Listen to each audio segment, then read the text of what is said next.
policy, support of indigenous peoples, information security, climate, the forging of the multipolar world, and the APEC conference, of course, will take place. The Council of Young Diplomats will hold its 5th dialogue with the colleagues and counterparts from the Asia-Pacific region. And let me bring your attention to the fact that at the sidelines of these events there will be celebrations, there will be events held with cooperation with the press department and the panel discussion of the Journal of International Affairs on civilization, on geopolitical challenges and prospects. There will also be organized a session dedicated to the new information and confrontational technologies in international relations, whether it's a contraction or cooperation. It will be very interesting, and the next briefing will be held at the sidelines of the forum as well, or maybe it will become a part of it, because it is already in the schedule of our events there. Now let us switch on to the international agenda. So we start by Ukraine in the context of the so-called Day of Independence, of this thriving country which celebrated right now, unfortunately, the neo-Nazis in Ukraine. We can state that it lost even an image of democracy. This is not yet an independent country. This is a country under direct control of the Western elites. Out of a thriving Soviet republic, it turned into a devastated by the neo-Nazi regime. I cannot say that it's a state. On the one hand, it has some governance, but on the other hand, the logic of the modern democratic state was distorted. The state which was deprived of its path of development, and all this because of the criminal actions of the Kiev regime, which is corrupted at all levels. And out of the Ukrainian sovereignty, it made up a quasi-state. Of course, Zelensky ignores the well-being of its citizens, steals, and deprives it of the freedoms and rights. The Ukrainian people are being killed. On the 24th of August, the expired Kiev dictator, in his address, with a kind of a snobbish address to the nation, but in fact, it was full of criticism and skepticism and snobism, because instead of the vision for the future for Ukraine, instead of idle but nevertheless promises for someone to believe in, he focused on Russia, insulting, humiliating the leaders of our state and the peoples of our state. I think he was full of the cruelty, but he also followed the orders of his patrons, because he needs something on the eve of the election processes in the United States. And he got to follow the instructions, fully ignoring all his declarations and announcements as for the future of Ukraine that would be democratic, high technologically developed, and so on and so forth. By the way, this is a kind of funny story. On the one hand, it's the Day of Independence of Ukraine, but on the other hand, following some incidental occasion, but in fact, it's not just a coincidence. This very day, the President of Poland, Andrzej Duda, and Prime Minister of Lithuania, Ingrida Šimonytė, were present there. With their presence, they reaffirmed the lack of independence of Ukraine. Why? And what is so awkward? New unity around Ukraine at the Independence Day, whether these are just leaders of Ukraine, which were previously the Polish-Lithuanian Commonwealth known in history. And that is why, and that is the origin of these neo-Nazis who tried to escape and to be welcomed by the Moscow region. The ancestors of those who were squeezed out, who were demolished by the Kievan Nazi regime. All those who looked for protection in Moscow could not even think what will happen to its ancestors. So back then, when the ancestors of the Ukraine tried to protect in Moscow, it led to the decision of the Rada in 1654 to oath of the Ukrainian Cossack leader Bogdan Khmelnytsky to oath to the Tsar Alexei Mikhailovich. And I have a question whether Zelensky understood that right now he was used like a clown for these historical insinuations, on whether he does not understand anything. But of course, yet another notorious trace in the history was left by Ingrida Shumanitsy in his speech at the Sophia Square of Kiev. Can you imagine this? And it blatantly assaulted the Russian nation by declaring, by in its fight, and I cite here, the Ukrainians allegedly defend not their own sovereignty, but the freedoms and values of Lithuania, Europe, and the whole democratic world. She called the West, and I quote, to a crusade against Russia. Promised the Zelensky regime to celebrate together the great victory with all kinds of celebrations, and I quote, without any Russians. And I remember who just a few decades ago celebrated so fully the events so that the Russians won't be present. The Nazi and the Hitlerites, when they expatriated the Slavs, the Roma, and then to the gas cameras, they went too far in their games, in pro-democracy games. This is a blatant instigation of the new Banderas to the full extermination of the Russians and the Russian-speaking population, not only in Ukraine. This is terrorism and its sponsorship. So the Lithuanian Prime Minister reaffirmed its misanthropic essence of the Kiev junta and its patrons. We see it by the acknowledgement of the official Vilnius. This is once again amplifying the need to denazify Ukraine, which is one of the main tasks of the special military operation. Let me bring your attention to the article of Eduard Popov, which is published on International Life in August. The establishment of Ukraine and the role of Ukrainian nationalism and Nazism. So it puts out evidence and facts there. By the way, another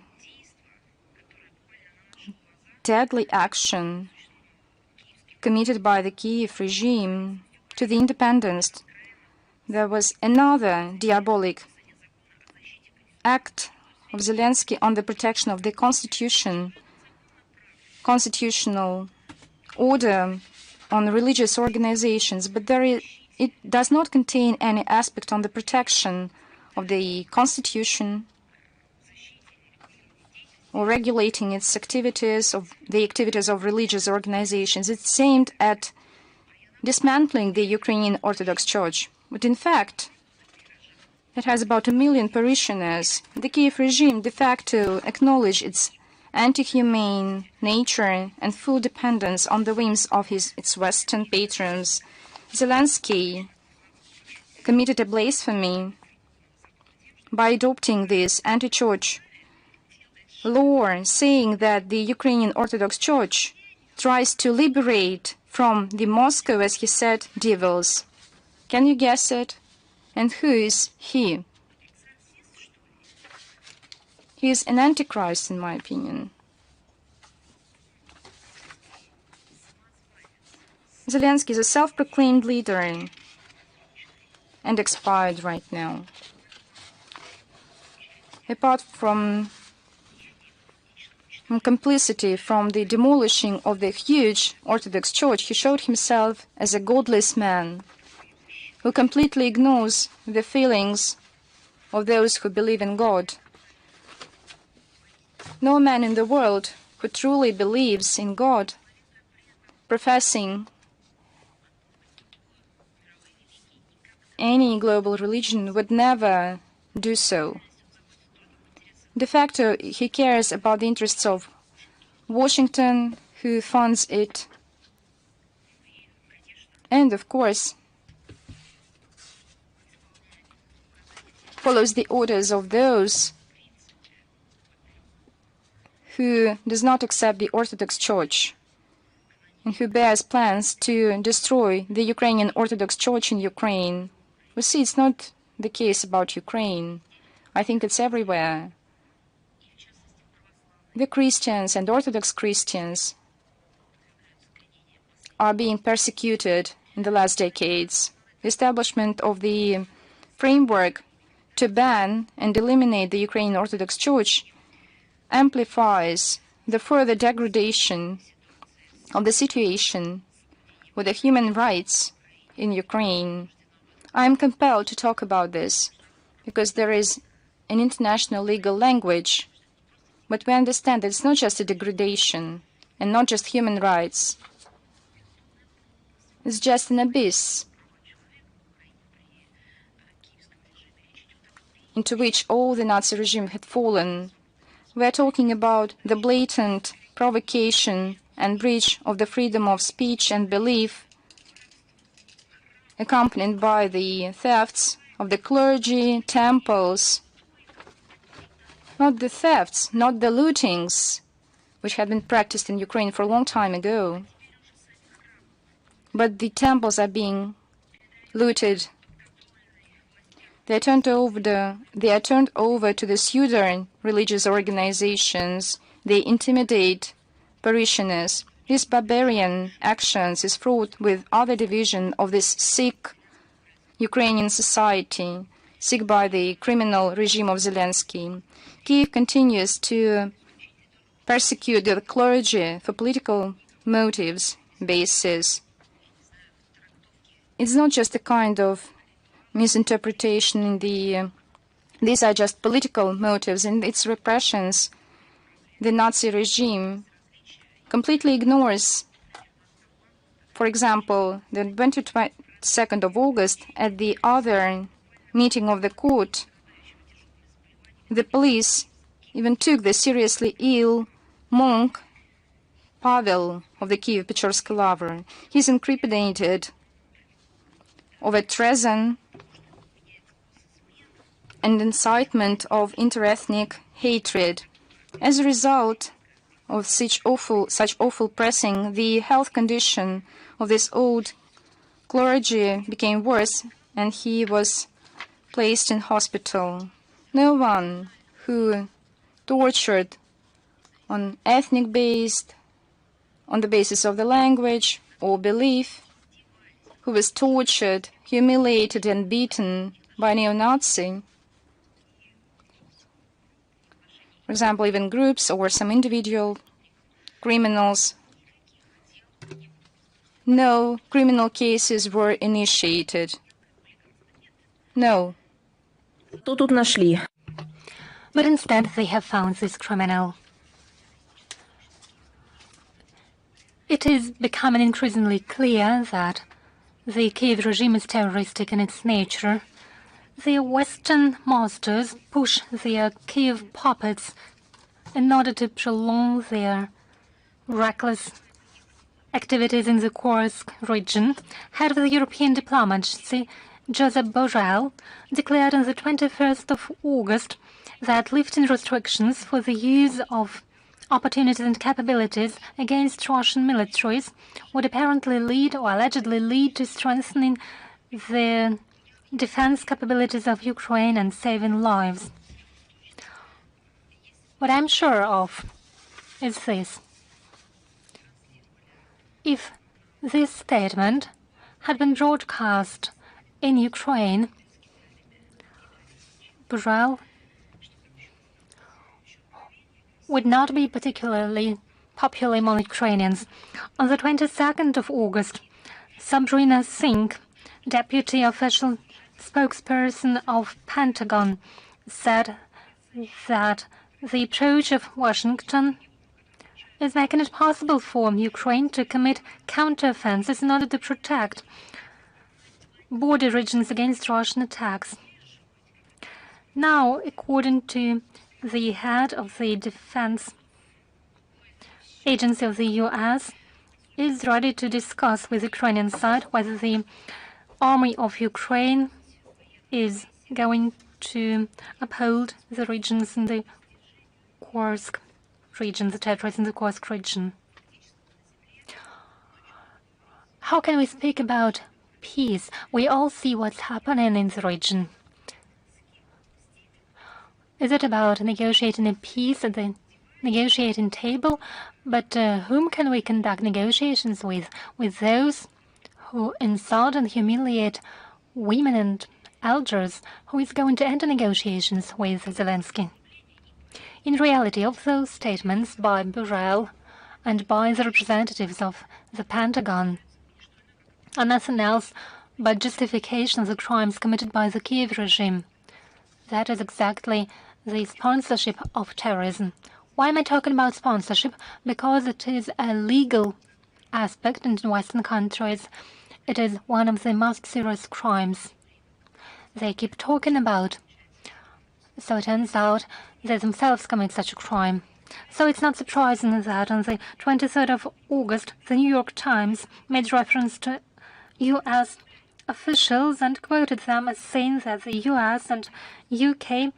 provided Ukraine with satellite images about the Kursk region after the invasion of the Ukrainian army. That's what we've been talking about for 2.5 years. Why haven't they listened to us before? Anyone from New York Times? There is no sign of justification by the West of terrorist attacks by the Ukrainian army that are committed against civilians in the Russian border regions. Quite on the contrary, apart from applauding remarks, they confess that they coordinate these actions.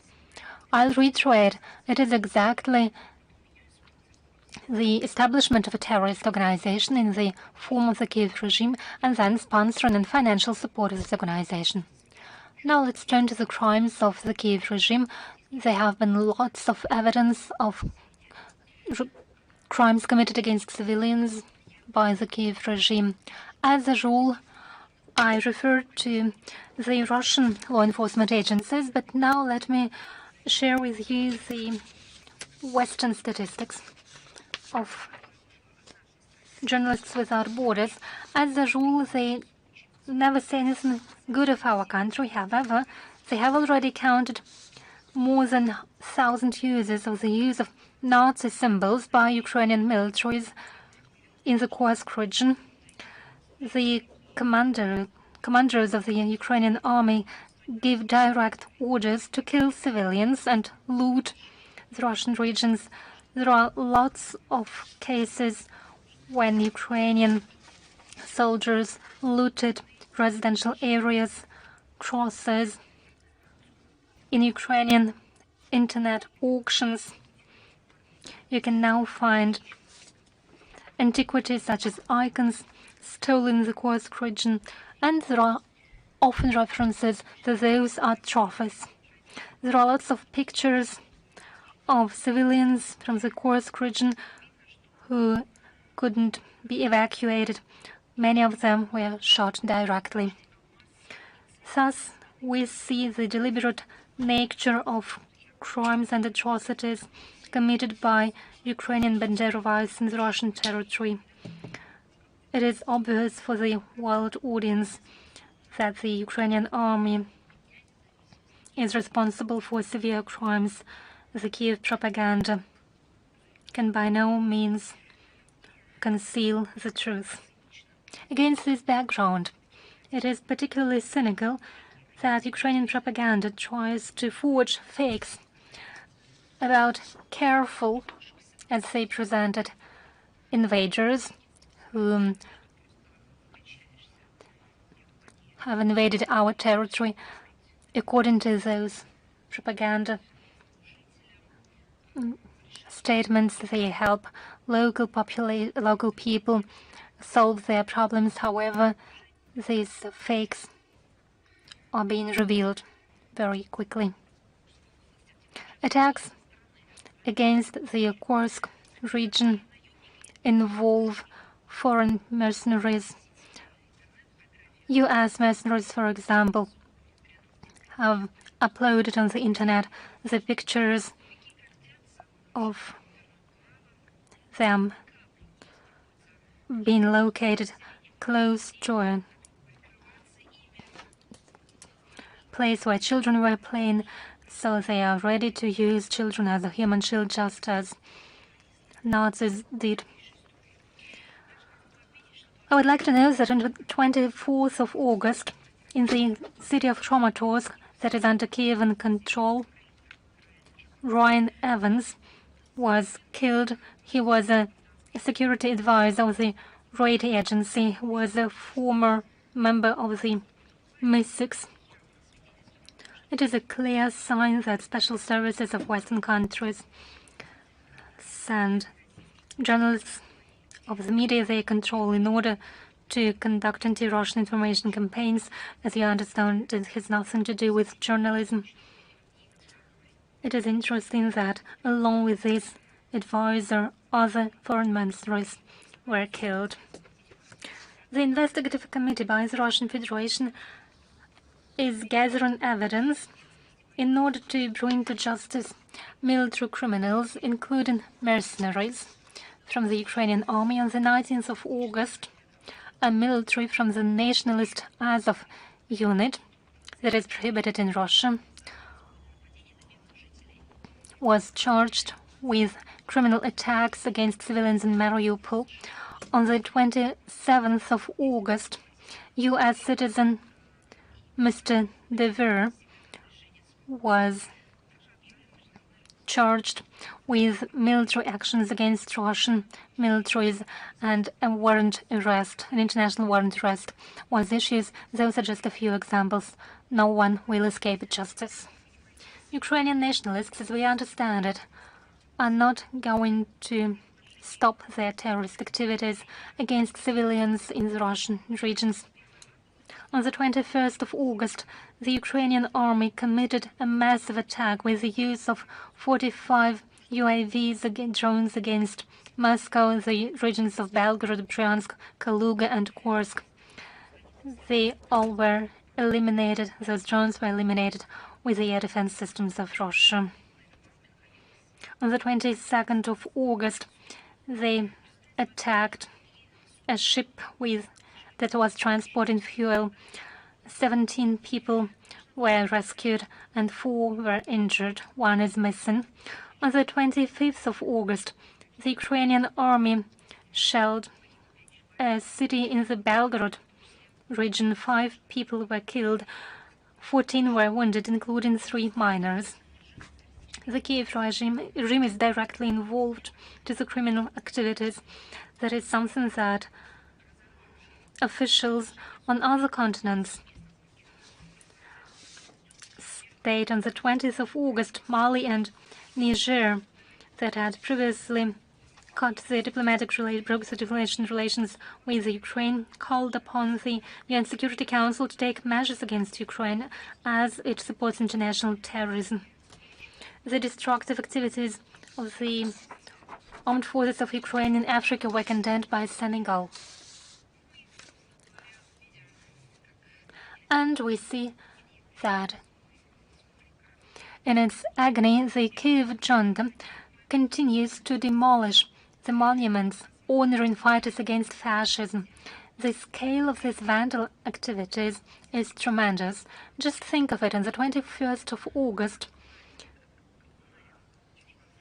in the town of Kolomyia in Ivano-Frankivsk Oblast, Ukrainian neo-Nazis started demolition. Well, I'm trying to be strong enough to speak about it without any emotions. But it's just impossible.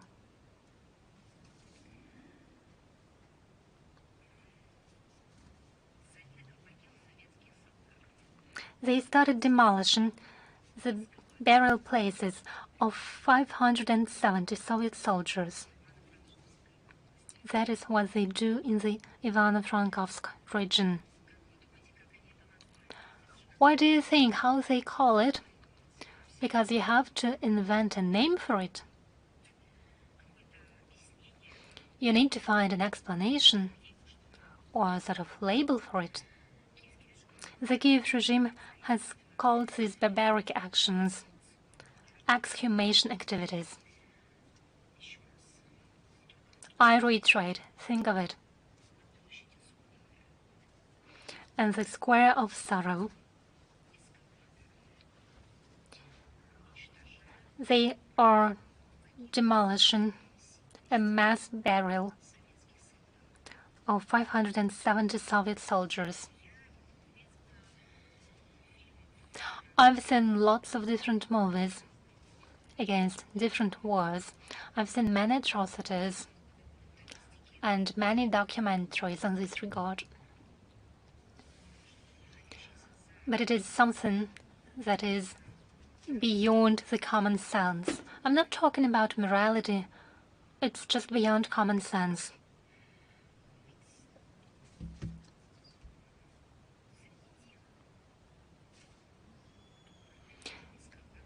Those who lead these demolition activities, those who will clean these places or bring what they have excavated in these mass graves, can involve the ancestors of those soldiers. These facts are yet another demonstration of the fact that we have to reach our goals related to denazification and demilitarization in Ukraine. And now I would like to remind you of some important dates that will soon follow. The 1st of September, for example, this day will mark 85 years since the beginning of World War II that basically led the humanity to the edge of collapse. The humankind has never known such a tragedy before. 61 countries were involved, including over 80% of world population. Military activities and hostilities were conducted in 40 countries. The losses amounted to 50 to 80 million people, according to various estimates. Let me remind you how it all happened. The Munich conspiracy on the 30th of September 1938 showed to the Soviet Union how and at whose expense Western countries were to ensure their security and to form an anti-Soviet front if needed. We'll have a lot to learn about the role of the West. The plans of pre-war negotiations that took place 1939 haven't been declassified, so it's time to do so. 80 years ago, the situation was repeated. The West chose the Kiev regime as an instrument for its Russophobic policy in order to inflict a strategic defeat on our country.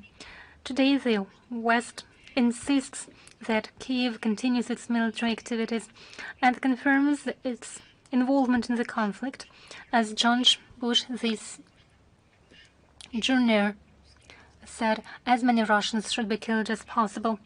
This situation resembles the situation when assistance was provided to the fascist Germany. Up until the last moment, London and Washington hoped to weaken and eliminate its major geopolitical competitor, the Soviet Union, with the hands of Adolf Hitler. The strange blitzkrieg conducted by those countries right until the occupation of France in May 1940 leaves little doubt of the true motives of the West. The Nazi leaders, or one of them, Walter Schellenberg, mentioned directly that many people in the leadership of the Reich wanted to act together with the West in order to defeat the USSR, and only the victories of the Red Army prevented this from happening. In this context, well, how many texts were written in this regard? Over the past 30 and 40 years, we've seen many statements by Western liberal democracies. They are trying to make the Soviet Union and Nazi Germany equally responsible for the beginning of World War II. They want to minimize the achievements of our liberating soldiers. The greatest achievement of the Great Victory on the 9th of May 1945 is the defeat of the most aggressive reactionist forces. Not only countries, but also non-Aryan, as Nazis used to call them, people were saved and spared from physical annihilation. They were supposed to turn into slaves.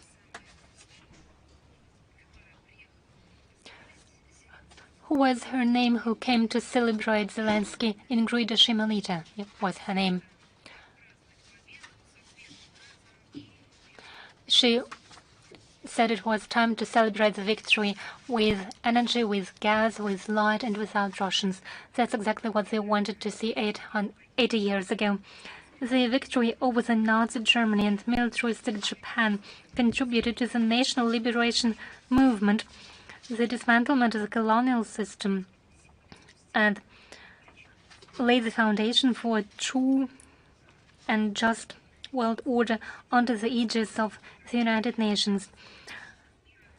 Now, 80 years later, our country is fighting for the free and independent development of the world, as World War II has shown claims to global leadership.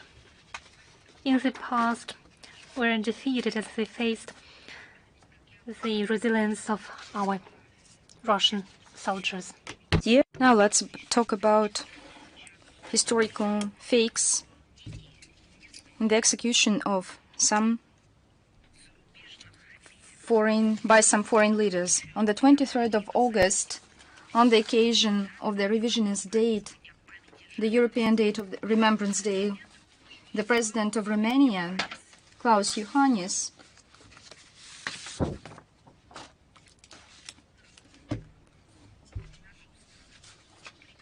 made lies about our countries, attributing to our country the responsibility for unleashing the Second World War along with the Hitler hegemony. And you won't believe it, the Holocaust. I'm talking about blasphemous and false speculations.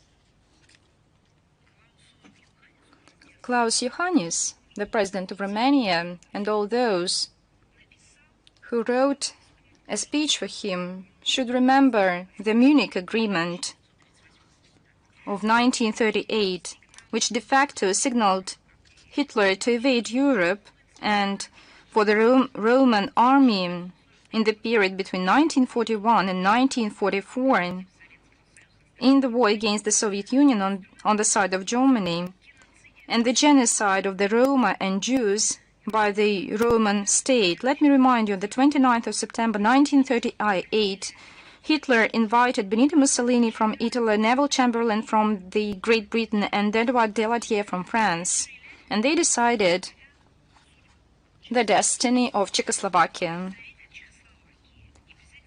And none of the Czechoslovaks nor none of the representatives of the USSR was present there. Poland was very passionate about signing this agreement, but Chamberlain back then decided that Poland was the fifth wheel. As a result, Czechoslovakia subsumed Sudetska region to Germany and Sushinsky Oblast to Poland, and the territory in the south of Slovakia to Poland. Now, there are few who recall, but let me remind you that since 1934, almost all Europe signed likewise agreements with Germans, the so-called non-aggression pacts. In 1944, Poland was the first in Europe to sign a non-aggression pact with the Hitlerite Germany. And after Poland followed England and France. The English have never told this non-aggression pact like Hitler-Chamberlain pact. But it has two signatures, Hitler and Chamberlain. Can you guess why? The Anglo-German Maritime Agreement, signed in 1935, allowed Germany to have a navy. Before it was banned because of the defeat in the First World War. Whether someone regrets of it, maybe the president of Romania has something to say to Great Britain. So within 3 days, between 22nd and 24th October 1941, Ioan Antonescu ordered to shoot, hang, and burn to death 22,000 civilians, mainly Jews.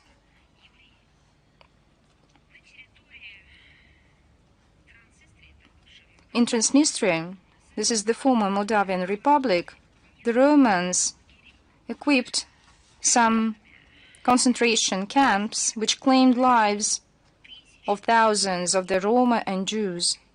This is just a small part of these criminal actions of the pro-fascist regime in Bucharest and the Romanian junta, which exterminated the Jewish.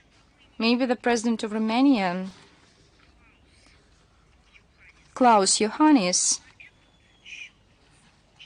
can respond to this as well. Or maybe it's just his speech is dedicated to the TikToker generation who ignores everything apart from the number of likes under their movies, who do not know history, who is completely ignorant of what is happening. There will be no good for this. It will be at a global level. Back then, only the Soviet Union stood up against these plans, with enduring hardships and sacrifices. Unfortunately, the current leadership of Romania not learns from the past.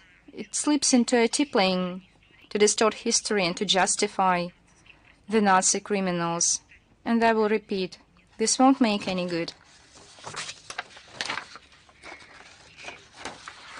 As for yet another attempt to distort history, the president of Romania is not lonely in his lies. Yet another statement. For example, Justin Trudeau. What did he say? And I quote, "Today, on the day of the Black History we honor the memory of millions of people who suffered and were killed by the Nazi and even Soviet regime in Europe. And this day coincides with the signing 85 years of by totalitarian regimes following Trudeau, the Nazi Germany, and the Soviet Union of the Ribbentrop and Molotov Pact. And this pact, following the words of Trudeau, put at the beginning, initiated the path to the Second World War. But Trudeau didn't stop on that, and he decided to be ashamed to the end. Millions of people, including the Jews, the Roma, the Slavs, and the LGBT communities, I don't remember about any of that back then, as well as people with disabilities, suffered a lot following Trudeau under totalitarian regimes. Many of those who survived took refuge, and this is a blasphemous, in Canada. And to this day, their history and contribution continue to forge this strong, diversified, and inclusive country, which we call our home. End of the quote. During our briefings, we've mentioned on many occasions about those who survived and found refuge in Canada. So who are they? Let me remind you of one of him. This is a famous Nazi, Yaroslav Gunka, Gunko or Hunka, who participated in massacres during the Second World War. And right now he is declared on the international wanted list. After the fact, when in September 2023, the Parliament of Canada, the whole applauded him. For those who forgot, let me remind you, he was a militant of the 14th Division Waffen-SS Galician. Back then, the Canadian authorities were requested to extradite the former SS soldiers who participated in the massacre of more than 500 civilians. And the Western competent authorities refused to extradite him because Canada is a refuge for the so-called those who sought refuge. This is a kind of breach. This is a breach of all principles of the mankind and our civilization. Let me remind you,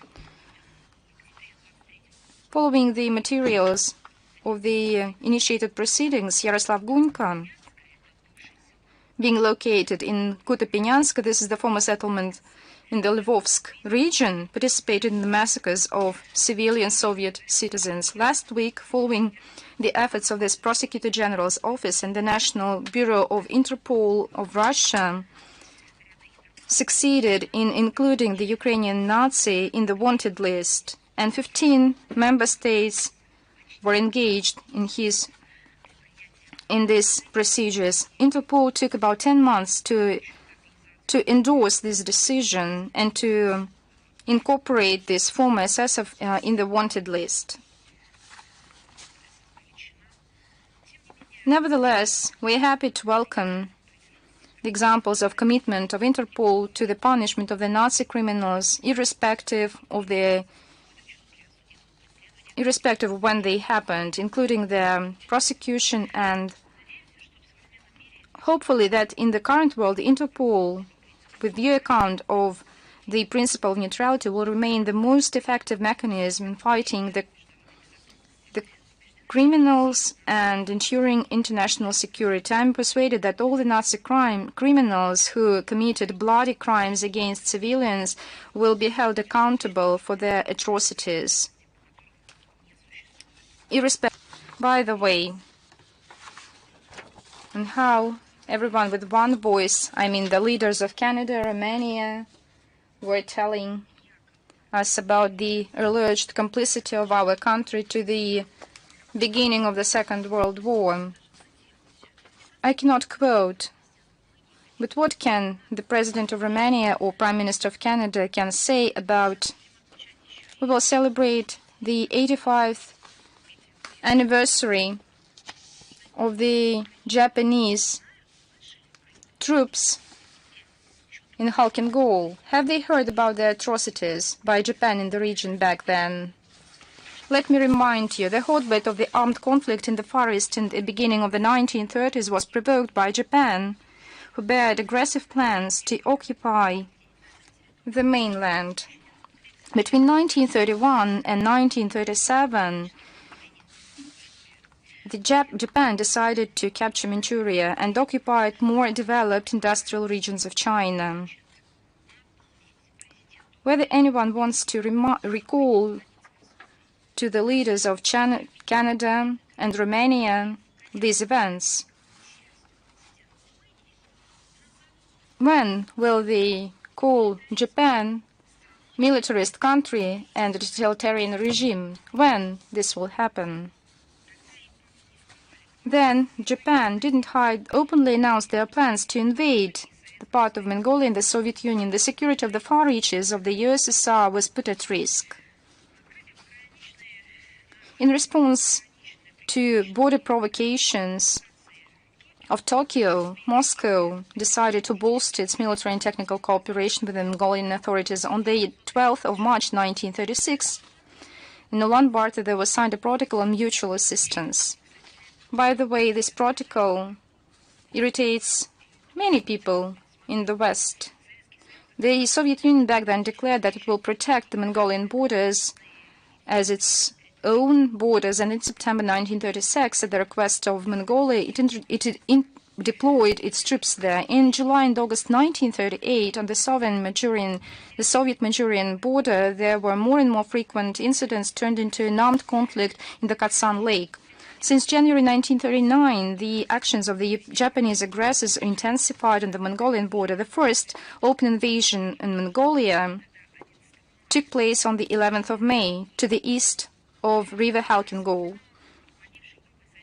As the head of the military commanders in Mongolia, the commander of the division, Georgy Zhukov, and I quote, everything suggested that this is not just a border conflict and that the Japanese did not waive their assertive goals in respect of the Soviet Far East and the Mongolian Republic, and that some more action will come, said Zhukov, and end of the quote. Mass attack offensive of the Japanese troops started in 1939 with crossing of Halkingol River. The Soviet and Mongolian army confronted them under command of Georgy Zhukov and Harlagina Chubalsan. This is a joint army, ward off an aggressor, but started a counteroffensive. On the 28th of August 1939, the Japanese and Manchurian troops were encircled and wiped out. By the 31st of August, the territory of Mongolia was liberated from the Japanese invaders. The defeat of the Kwantung army was devastating.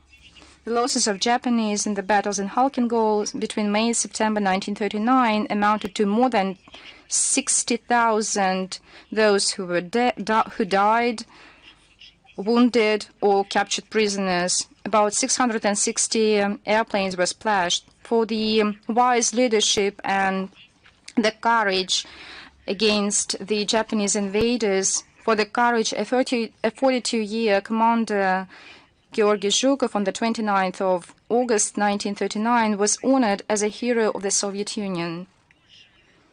Later, he mentioned, and I quote, for all our troops, commanders of units and divisions, and personal to me, these battles in Halkingol were a combat school. The results of the fights in Halkingol reaffirmed the efficiency of the Soviet and Mongolian military and political union. The USSR helped the Mongolia to defend its independence.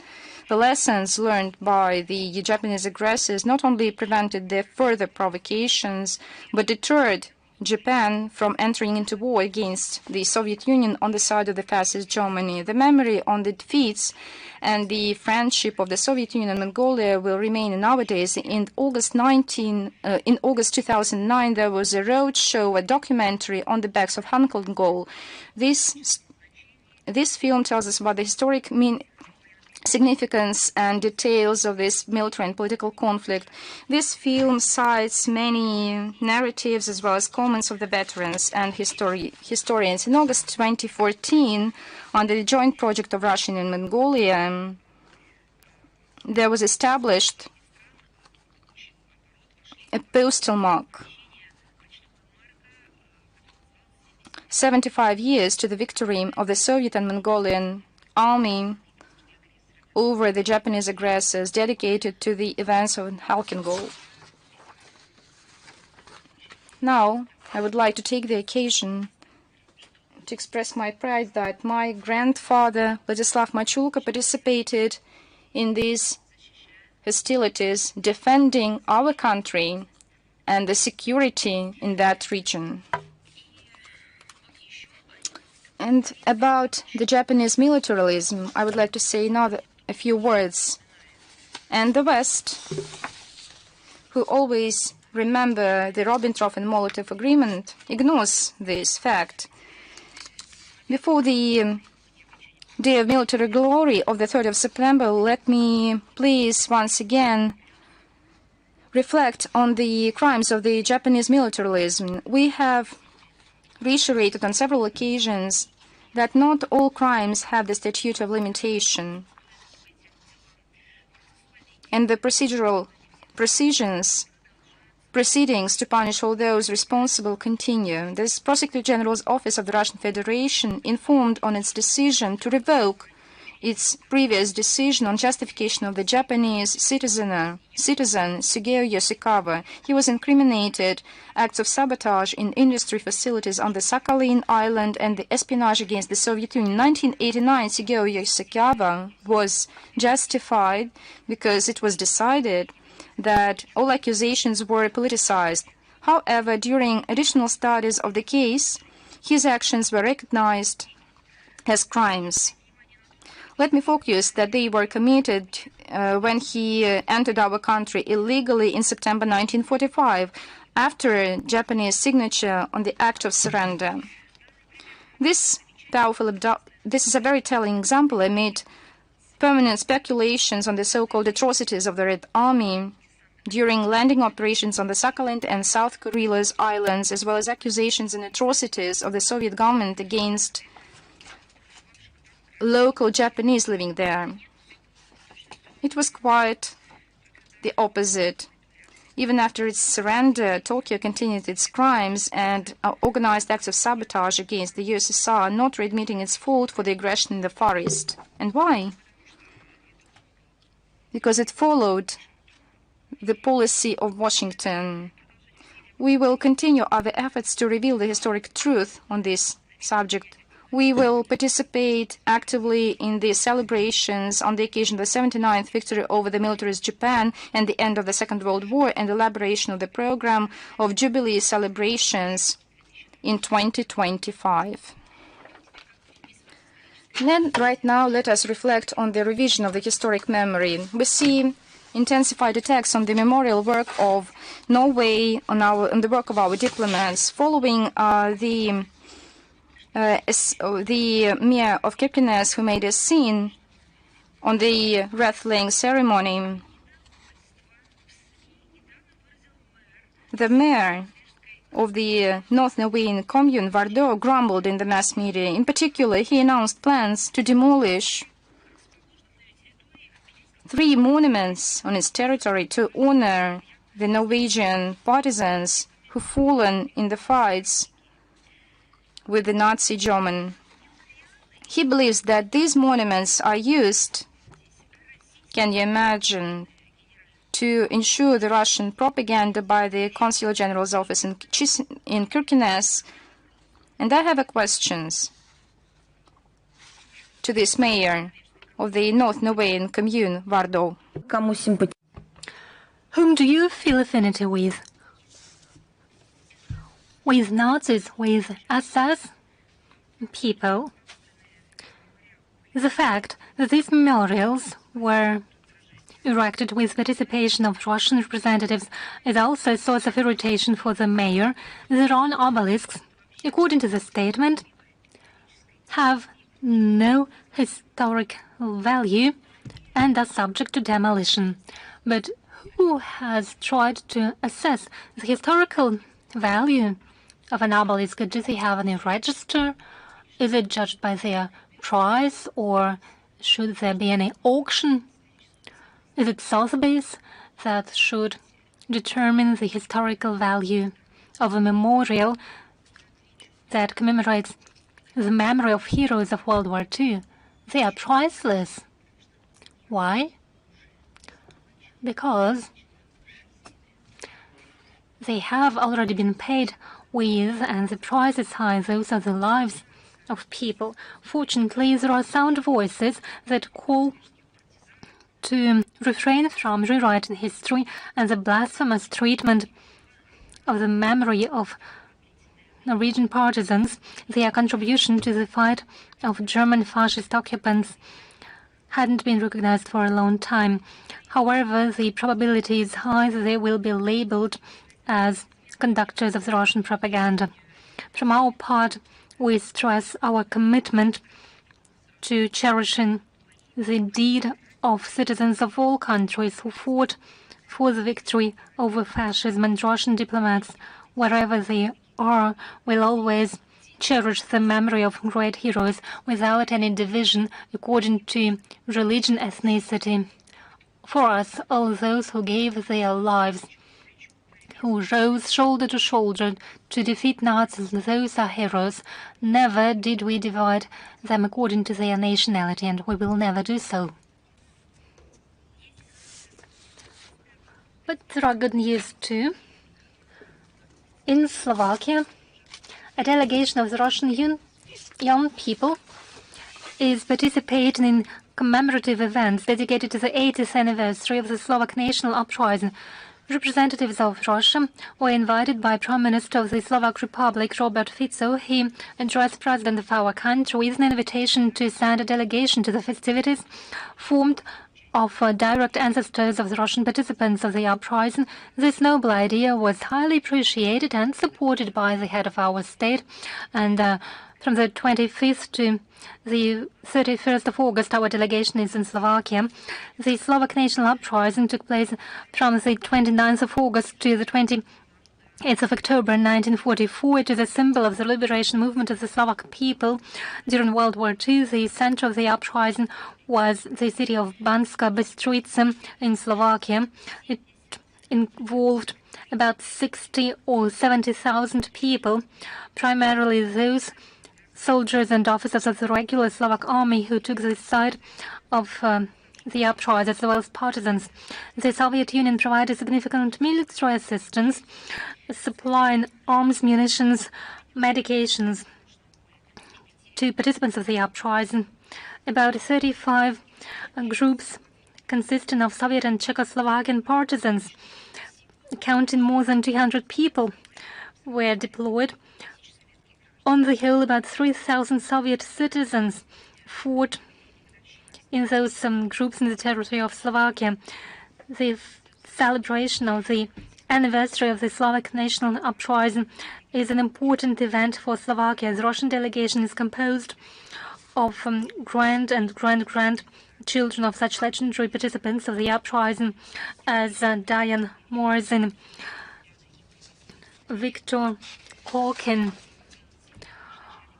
Mikhail Tsarygradsky, who was the head of the partisan Aerodrome Three Oaks, Alexei Sadylenko, head of the partisan brigade and author of war books, Mr. Arkady Yezhkov, a military servant who liberated Czechoslovakia.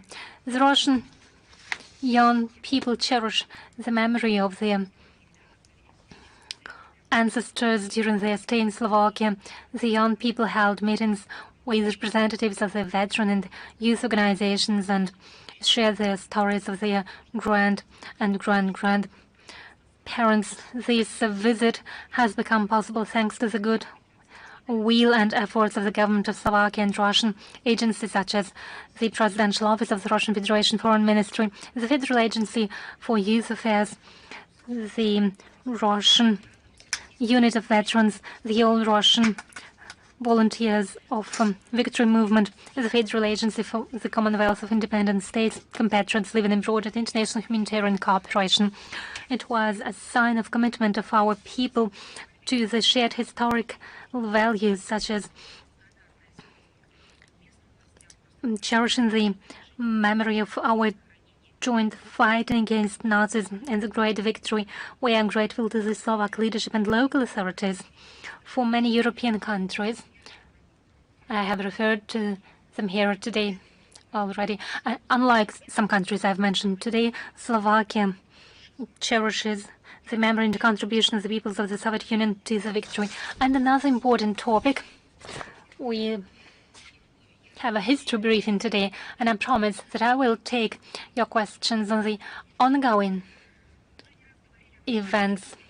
We've already mentioned on many occasions the scale of crimes inspired by the ideas of hatred and racial superiority committed during World War II. It is particularly important today as Nazism is rising its head today. The historical memory of atrocities committed by Nazis and their accomplices has its regional specificities. Back in 2023, we spoke about the decision by the Court of Kaliningrad to recognize atrocities committed by fascists in the territory of East Prussia as a genocide against the people of the USSR. We pointed to the practice of creeping historical revisionism conducted by official Berlin today. It refused to recognize as genocide against the peoples of the Soviet Union as crimes against humanity, the crimes committed by the Third Reich during World War II, and primarily the blockade of Leningrad. Today we will talk about the Republic of Karelia. Apart from Wehrmacht, the main adversary of the Soviet army was the army of Finland. It was an ally of Nazi Germany. Until June 1944, the goal of the Finnish administration was establishment of Greater Finland. They illegally renamed towns and tried to impose Lutheranism. Finnish Nazis implemented the policy of racial superiority. They divided the locals according to their ethnicity. They divided the people into national Finno-Ugric and national population.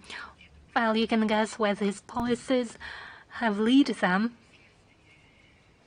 As a result of these actions, half of unnational people, mostly Russians, were brought to concentration camps, as was stated by first Deputy Secretary of the Security Council of the Russian Federation, Mr. Rashid Nurgaliyev, in his article dedicated to the 80th anniversary of liberation of Petrozavodsk from the Nazi occupation. The regime was no less harsh than the one imposed by the Nazi Germany in the occupied part of the USSR. 14 large concentration camps for civilians were established, over 70 labor camps and camps for prisoners of war. Hunger and hard labor claimed lives of Soviet citizens. The occupation powers didn't construct any gas chambers and didn't shell people. However, it was hunger and terrible living conditions that claimed lives. At the same time, the truth about the atrocities has been documented by the witnesses, and it is kept in archives and museums. About 10,000 documents have been declassified, and those testify to the crimes committed by the occupation powers during the Great Patriotic War of 1941-1945 against no less than 86,000 Soviet citizens. Those served as evidence for the judicial ruling. It has great importance. From the legal point of view, this ruling recognizing the crimes as genocide will help different people enjoy their rights, for example, special procedures for the burial of their lost relatives. The Finnish elite, however, tried to close their eyes to the clear signs of the great tragedy. Finnish authorities try not to mention how their determination faded away as the multinational peoples of our country advanced during World War II. The process in Karelia is just another step in a series of recognition of the facts of genocide against Soviet peoples during the Great Patriotic War. The facts of genocide have already been recognized in the territories of Novgorod, Pskov, and Leningrad regions by the city court of St. Petersburg. The blockade of Leningrad has been recognized as an act of genocide. No one is forgotten. Nothing is forgotten. Though it was back in the 80s that they tried us to make us close our eyes and forget our memory, but we tried to build mutually respectful relations with those who humiliated the memory of our relatives. We are ready to overcome the sense of injustice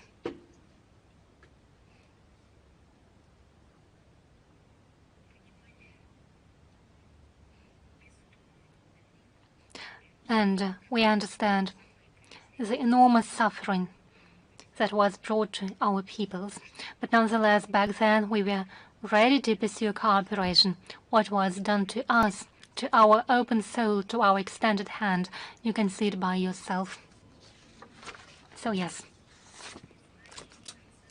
the recognition of genocide against the peoples of the Soviet Union is the historic justice. They should know it, and they should be responsible for what they have committed. There is another anniversary that should be noted. It is a historic date too. It is a wound that will never heal. The 3rd of September in Russia is known as the Day of Solidarity in Fight Against Terrorism. A tragedy happened on the 1st of September 2004. We remember it as if it happened yesterday. A group of terrorists seized the school number 1 in Beslan. There were 1,200 hostages, most of them minors. For 3 days they were kept without water and food. They were held by those whom the collective West called fighters for freedom, for democracy, for independence. Well, as usually.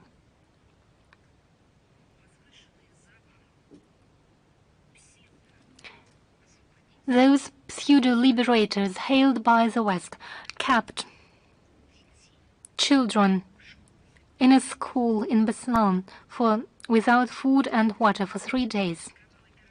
This bloody terrorist attack claimed lives of 334 people, including 186 people.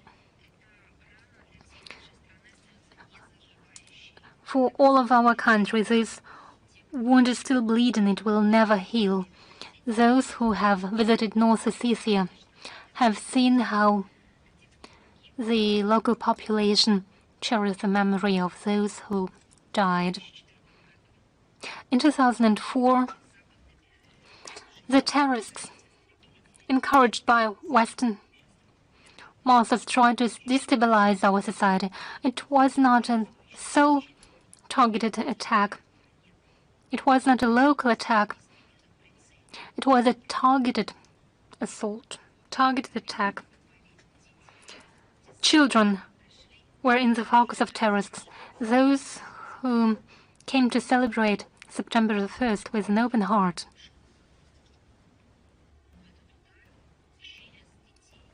With these attacks, 3 the children of Beslan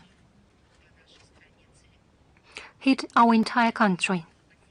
The goal was to seed religious and ethnic hatred. Abroad, they tried not only to justify this terrorist attack, but also provided moral, political, information, financial and military assistance to the terrorists. What's more, when it was no longer possible to conceal the truth about what was committed by terrorists with children, how children had to drink urine just to survive in these 3 days. Western politicians found a justification. They simply called Russia, made Russia responsible for the terrorist attack. They didn't say the terrorists were responsible for this attack, but Russia as a state, as a people, because it allegedly opposed those who fought for freedom. When I read these publications in the Western, including U.S. media, it was impossible to believe that it was published in traditional media, not in a marginalized outlet, not in a hospital, but that was a product of work of journalists. From year to year, we saw how these lies had been spread in the West, the lies about Beslan. From year to year, we saw how the truth couldn't dominate. But our society has become stronger. Yes, it remains wounded by that terrorist attack. However, it has become stronger. Today, Russia once again faces the threat of terrorism, as was noted by our president during his visit to Beslan on the 20th of August. Our adversaries and enemies continue their attempts to unbalance Russia. And just as we fought against terrorists back then, now we have to fight against terrorists. Those who committed atrocities in the Kursk region in Donbass and Novorossiya, but just as back then in our fight against terrorism, we will reach our goals in this field in our fight against neo-Nazism. Despite the 100 war unleashed by the collective West against our country, with the use of terrorist and extremist atrocities of all groups of all stripes, Russia remains committed to the principled fight against the threats of terrorism and cooperating with those partners who are truly interested. And to conclude my introductory remarks, I would like to refer to the Framework Convention on International Tax Cooperation. In the UN, we have substantive work has been initiated on the draft Framework Convention on International Tax Cooperation.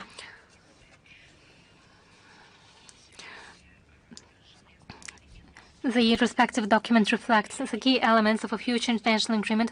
The initiative to develop a multilateral UN tax convention was put forward by African countries and endorsed by the resolution of the General Assembly number 78/230, and it was a response to the non-transparent process of reforming global tax paying system under the aegis of the Organization for Economic Cooperation and Development.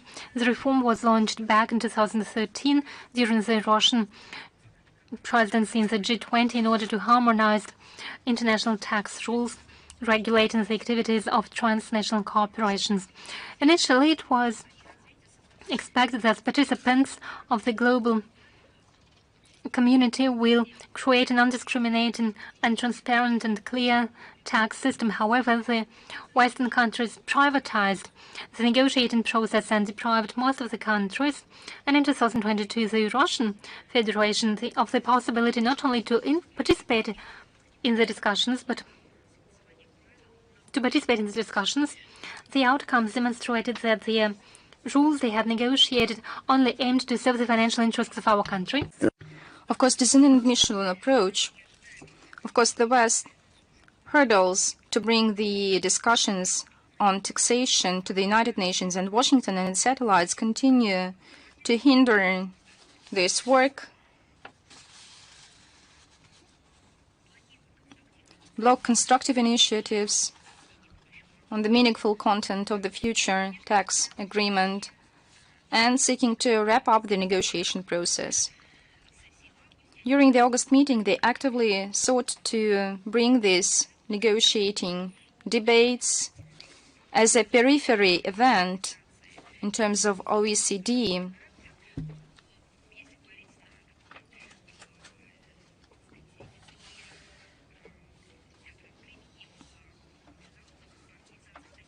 Talking in the language of the foreign international organizations, it was the aim to erode any conventions and block any bridging proposals of the Global South, which is interested in effective international financial regulation system. Contrary to the decision-making procedures, the West demanded a veto right on adoption and endorsement of any agreements.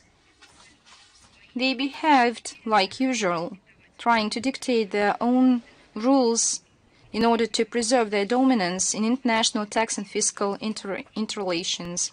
Nevertheless, the initiatives to bring a meaningful content to the convention were backed by the international community. 110 delegations were pro, including Russia. 8 were against, mainly Anglo-Saxons.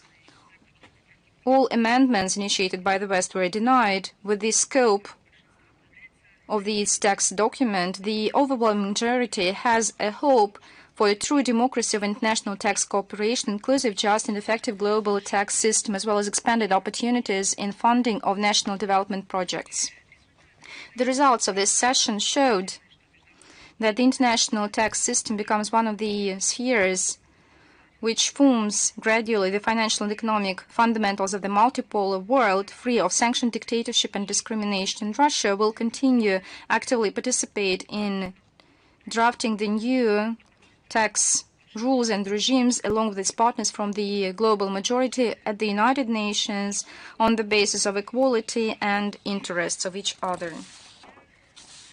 And I'm ready to take your questions. Is international life with us? Good afternoon, Madam Zakharova. How can you comment this ultimatum demand of the Minister of Foreign Affairs of Ukraine to withdraw the Belarusian troops from the borders amid these provocations of the Ukrainian sides with the use of drones who got to the Belarus? This is yet another boorish statement of the Minister of Foreign Affairs of Ukraine. And you've made it in brief. It was published on the 25th of August, right now with the threats, some boorish threats against Belarus, demanding to withdraw their troops from the borders with Ukraine to the distance which exceeds the range of their MLRS.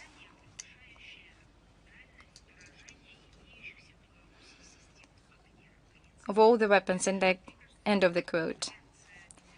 I think the response of the Minister of Foreign Affairs of Belarus is very strict and ironical. Of course, this was justified. It was fair to say that in this aggressive, boorish attitude of Kiev lacks any logic. Permanent provocations of the Ukrainian side on the border with the use of drones, a large group of army of Ukraine, the funds of total mining of the border regions and other hostile actions of the Kiev compelled Belarus to engage its military personnel to ensure security of its territory and its citizens. On our side, we can add that this is a routine practice of Kiev and its Western patrons to distort the facts and to shift the blame at the wrong door. Minsk drew right conclusions from this terrorist attack of the Ukrainian bandits in Kursk region of Russia, because I see everything had become very obvious for those who were skeptical about our warnings. It was obvious.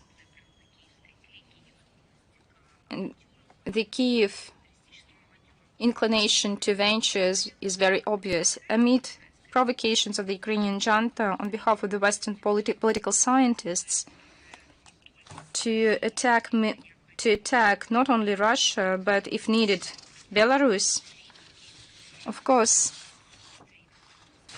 proves that Ukraine is going to commit hostile actions against the Belarus nation.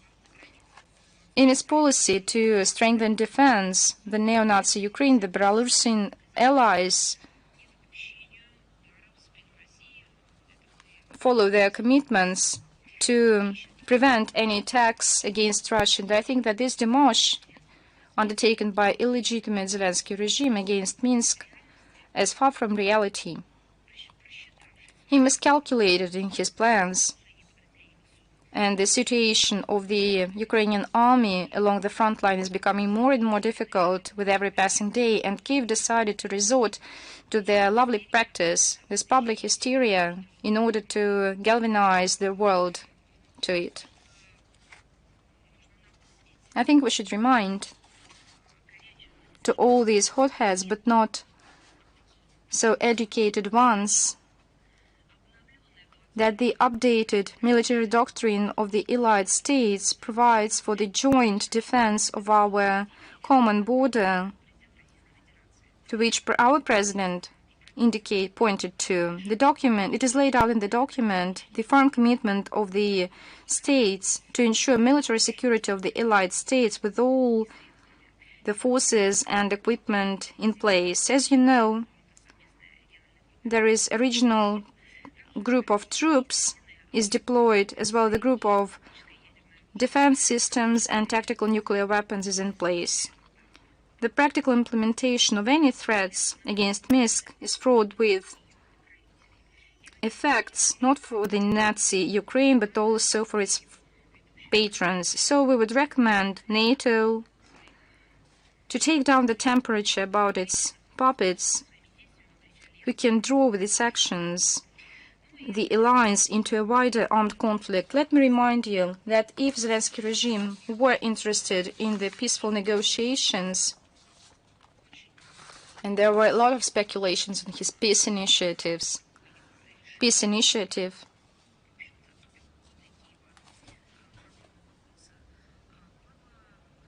I think it would be more constructive, and the peace initiative voiced by the Russian Federation, but the recent events revealed the nature of the current authorities in Kiev and all those behind it. Thank you very much. We have another question, if you allow me. On the 24th of August, in France, the founder of Telegram, Pavel Durov, was arrested. So, do you see any consistency between the actions of the French law enforcement authorities with the commitments of official Paris to its commitment to the freedom of speech and information? It is awkward that the West tried to find any reaction of the Russian officials to allegedly point to some kind of complicity of Russia. And there were some legends and fantasies into kind of propaganda activities or in support of some other third peoples, while the West ignored a very important thing, that specific actions of Paris on the arrest, and you are talking about the arrest of the founder of Telegram, Pavel Durov, triggered shock all across the globe. It's not just about the response of Russia. And we reacted the way we had to when there was a conversation about the arrest of the Russian citizens. But I believe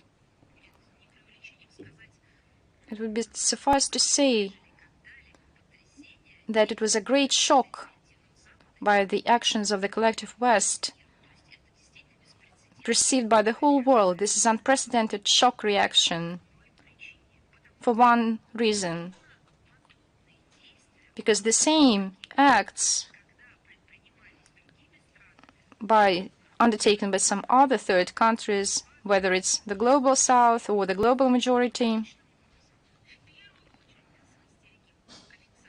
official Paris was in frenzy,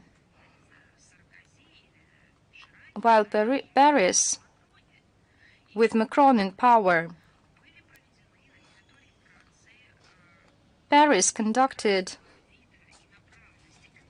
various conferences, symposiums that replaced the agenda of international organizations, squeezing it out, and entitled the West with the right to measure the level of democracy, the level of freedom of speech, human rights, or the lack of any human rights. International partnerships to support information and democracy, International Observatorium on Information and Democracy, the Forum to Support Information and Democracy. All this was used by the French authorities to sanctuate their false prerogative to judge about the pluralism of opinions in other states. And even when countries acting in a legitimate way in accordance with their laws, this was a pretext for the hysteria of Paris. And that's why the whole world was shocked. What happened? Why do you encourage yourself while punishing the whole world for the same very actions? I would like to mention that official authorities of Paris are hypercritical about some exclusivity in terms of equal access to information. I always remember the French Revolution, the times of the French Revolution and the French Renaissance. They are saying that they inherited the legacy of such Renaissance period. We see quite the opposite. Let me remind you that in 1918, the West established the whole artillery against our country in 2018. When the Russian court delivered a decision to block Telegram back then, this was the occasion in terms of laws, legal framework. Dozens of NGOs, I think it was about 26 NGOs, who declare themselves as human rights activists, released a collective claim. They criticized on a daily basis because Telegram was persecuted. Submission of a number of human rights NGOs from April 30, 2018, they quote, "We, 26 international human rights media and internet organizations, strongly condemn," they wrote, 6 years ago, any attempts of the Russian Federation to block Telegram, which led to large-scale breaches of the freedom of speech and access to information, including mass blocking bans of websites. And it was Arlen Desir, he was French. On the 13th of April 2018, it was declared, "We are deeply concerned about the blocking of Telegram because it hinders internet providers in enjoying the right for freedom of opinions. Telegram has become a very important source of information." And Orlanizir said that, I call the Russian authorities to revise this restrictive action and to ensure the establishment of a free, independent, and verified communication environment. But nothing has changed since that time. And Paris does quite the opposite. The international human rights, consisting of neoliberal structures, silences these facts. You can compare all these acts with the silence of officials right now. Dozens of millions of users of networks are in outrage.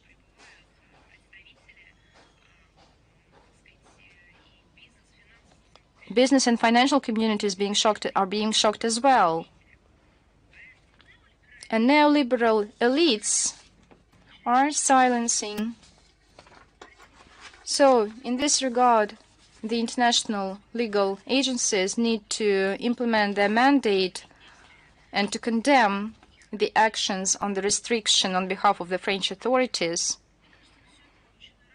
I think it once again showed the true nature and the true attitude of French, which shattered the international norms of human rights and the freedom of speech for one reason. If they defend some standards, they must not comply with them, but they should safeguard and honor them. I think that would be my answer to you. Thank you very much. Is Anadolu with us? Yes, good afternoon, Maria Zakharova. I have one question. The Minister of Foreign Security of Israel called to build a church for Jews. So how do you see this statement of the minister? I think we have already responded by our colleagues in Israel Ministry of Foreign Affairs and by the opponents and opposition party, which was that this is a danger while the relations between the Muslims and Jews are very tense. And I think it was a quite negative reaction in this region and in the world.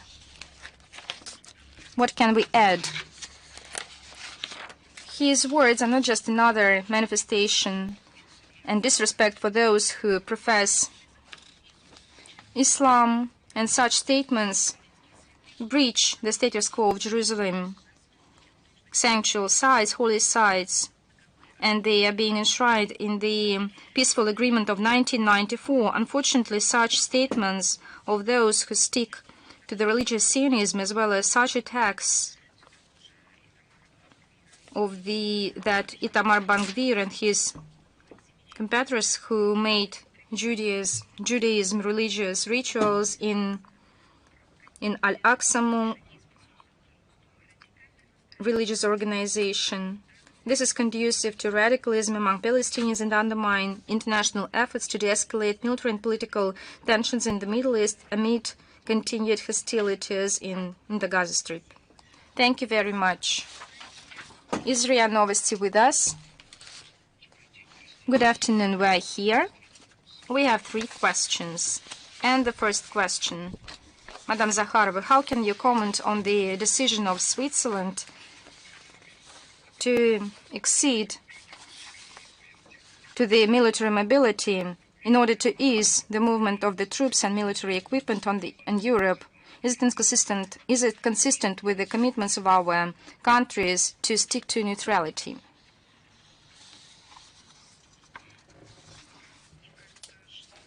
I believe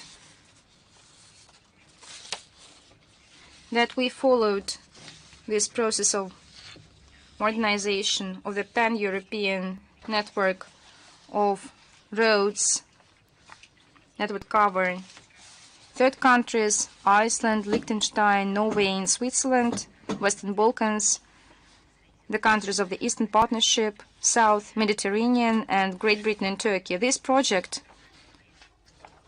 to strengthen the military mobility in Europe, the so-called military Schengen, it's a major project. This project caters to the interest of NATO with the key objective to speed up the transportation of military cargoes and personnel to the Eastern Front and deployment of arms systems as quick as possible. Washington and Brussels believe that this is to ensure the dominance of the West over Russia in terms of military resources. Of course, this is not a principle of neutrality of Switzerland. It has nothing to do about these principles, and it's obvious that the Swiss authorities made everything in our power to dial down the attractiveness of this country as a platform for multilateral diplomacy and mediation efforts. There is no longer an image of a fair broker. And in my view, it is exactly what has deprived Bern of its special status that for many decades brought it significant image and economic dividends. From our part, we'll have to adjust our approach to building the relations with this state. Thank you. And my second question. How would you comment on the ongoing situation in Moldova and the attempts to save the European integration process? Well, you know, it is a topic that is in the focus of our attention. We continue to monitor the situation in Moldova. The authorities are trying to save the European integration project.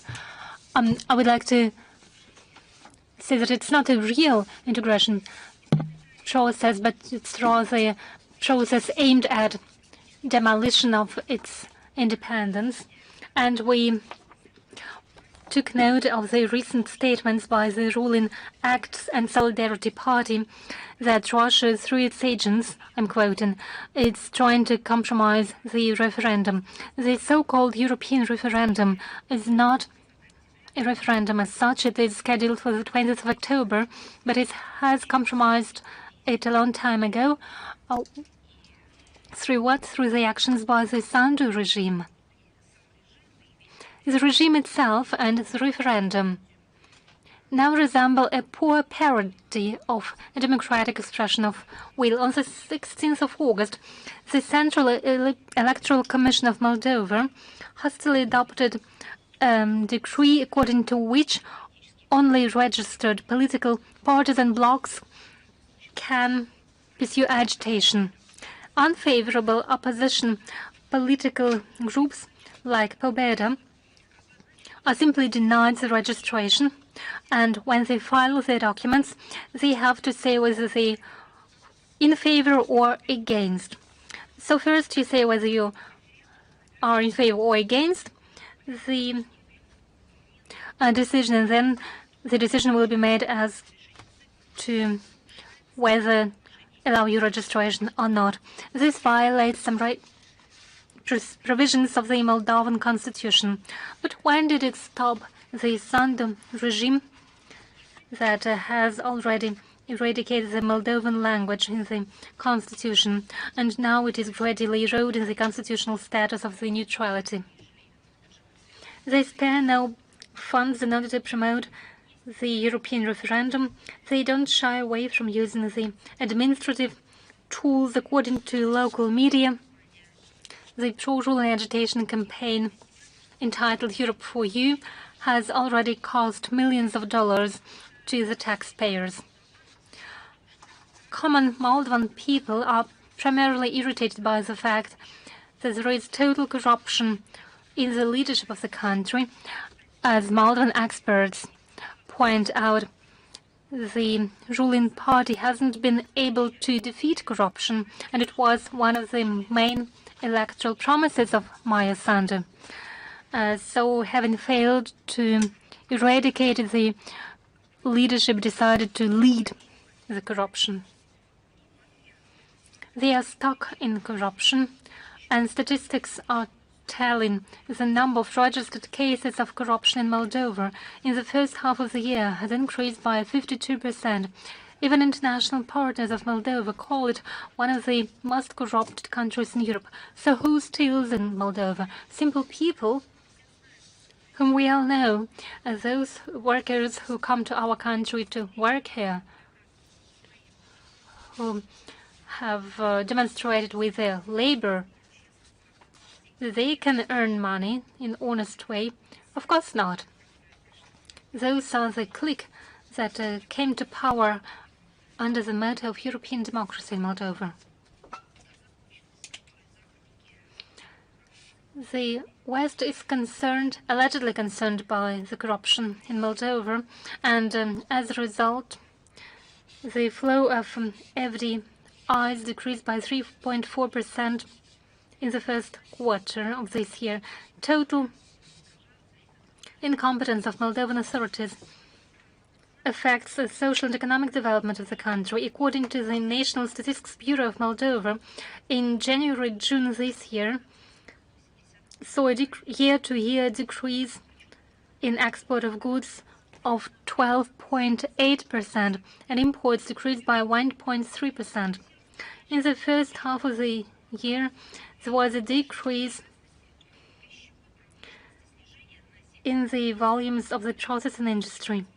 In particular, there was a decrease of 7.3% in the food industry and a decrease of 15.3% in the clothes production. The authorities continued to borrow more money. They follow the example of Ukraine. As a result, the public debt has grown by 58%. It happens according to the European standards. Apparently, they want to reach the level of the US. At the same time, under the guise of European integration, Chisinau increases its efforts, intensifies its efforts to eliminate the education system of the country. Such pseudo-agreements is something that we keep pointing to during our briefings. The Ministry of Education of Moldova recently spread the methodical materials in order to conduct the lesson under the title Together for the Peace. The noble West, and on the one hand, and Russia on the other hand, that conducts an aggressive war. It is no surprise, since the Moldovan authorities and leadership are serving the interests of the collective West and is ready to cross out the experience, the history of its pedagogical process, just to make sure it stays at power. Moldovan citizens, as it seems to me, understand that the pro-West policy of the Chisinau regime deprives their children and grandchildren of an opportunity to be educated in a beautiful, independent, and peaceful country of Moldova. We fully support the aspirations of the Moldovan people to decide on their future on their own and oppose the imposition of foreign interests on their country. And my final question, if you allow. A correspondent of RIA Novosti was denied accreditation for the Paralympic Games. There was a reference to the ruling by the authorities, and they gave no reasons for this. How would you comment on it? We already gave a principled evaluations to what happened, and we already said that those actions were discriminatory. I'm talking about the activities by the organizing committee of the Paralympic Games and the official Paris. It is not a single ban. Other media wanted to represent our country. It all violates the principles of free access to information and pluralism of media, and discredits the international sports system, professional sports system. Quite tellingly, this practice has become systemic, and it has turned into a conveyor of repressions against unfavorable media. There are regular denials of accreditation on the part of French authorities. So it seems like the only reason to deny accreditation is that those media represent the Russian country. And it has nothing to do with the issues of national security. By the way, it's happening at an event that was previously considered as a global event, so France deliberately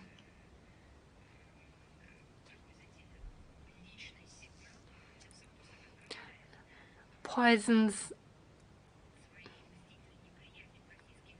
these festivities, something that used to be festivities, sport festivities.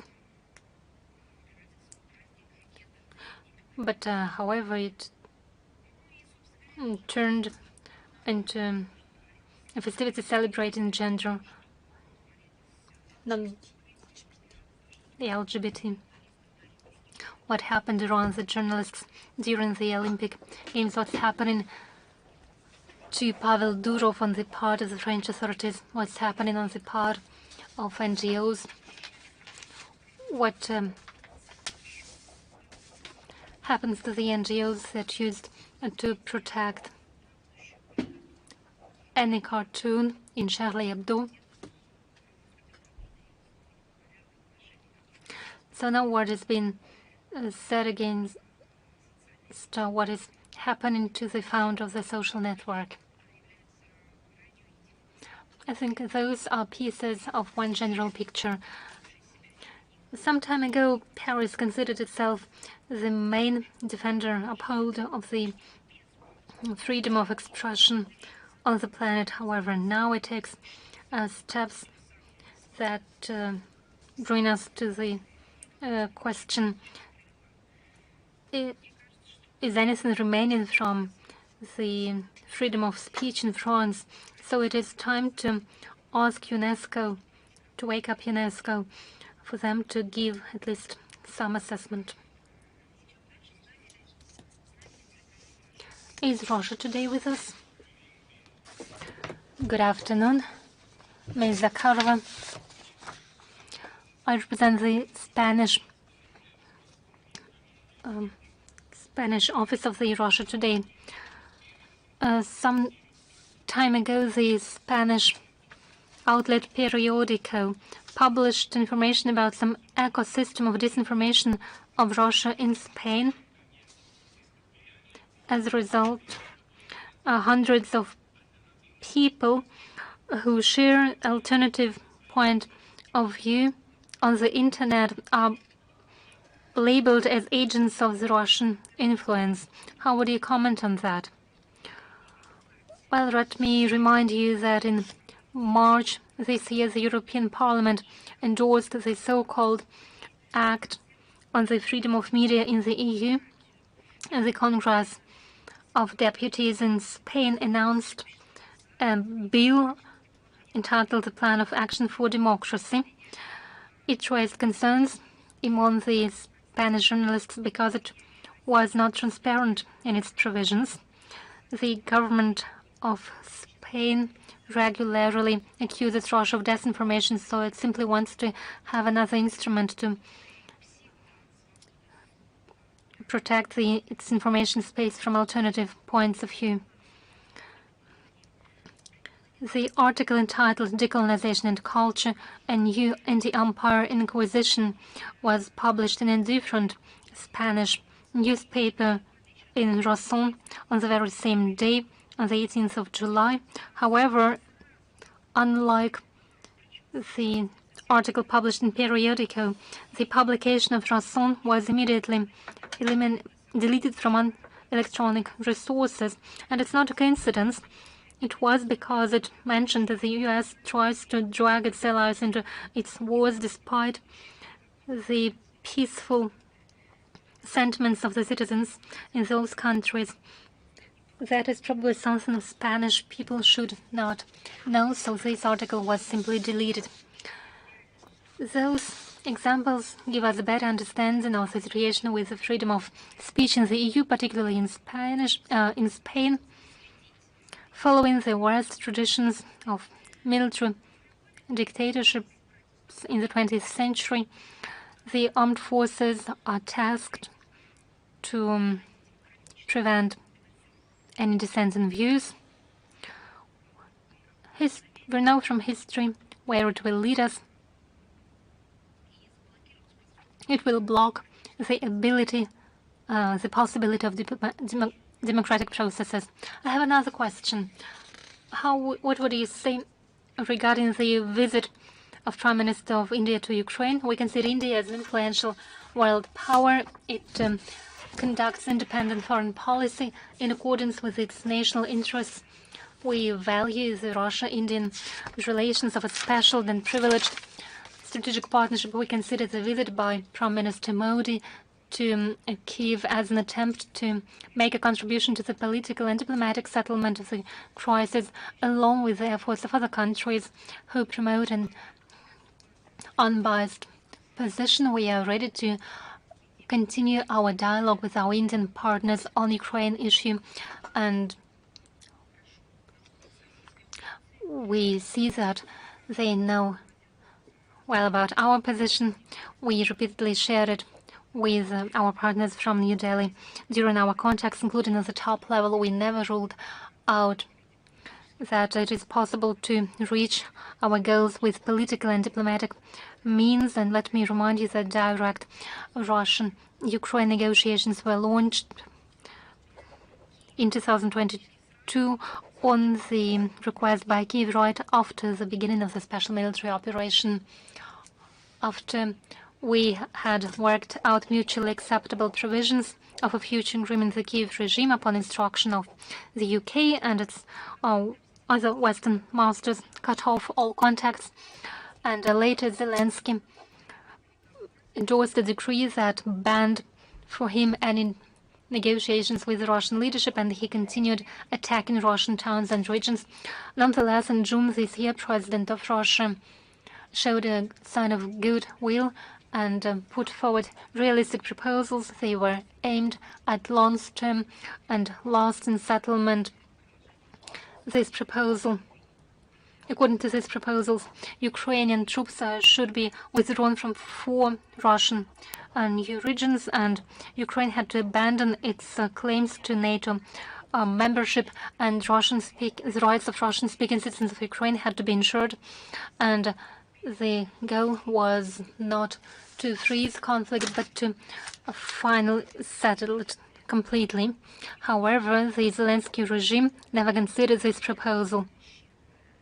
This, to put it mildly, generous proposal of the Russian regime. Instead, it committed a bloody terrorist attack against the Kursk region. It is a suicidal act for Ukraine. They commit true atrocities. They kill civilians and volunteers. They hit civil infrastructure, commit targeted attacks against journalists, and present threats for nuclear energy facilities. So what sort of peaceful negotiations are possible under such circumstances? With whom can we conduct such peaceful negotiations? There can be no peace negotiations with the terrorist Kyiv regime. These unlawful acts are being conducted with the direct encouragement from the West. We can see that neither Kyiv nor the NATO are interested in settling the situation. They are interested in defeating Russia, on inflicting maximum losses on Russia. It only encourages escalation of the conflict. And let me add something more, something that is particularly important for Europeans. It contributes to the spread of terrorism, so that terrorism turns into an international terrorist movement. Yes, the fertilizers are American, but the grounds are European.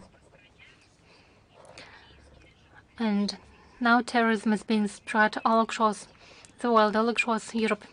We now see that Ukrainian terrorism has reached the African continent. It is a surprising phenomenon. Normally we heard of the Middle East, African continent, Asian region.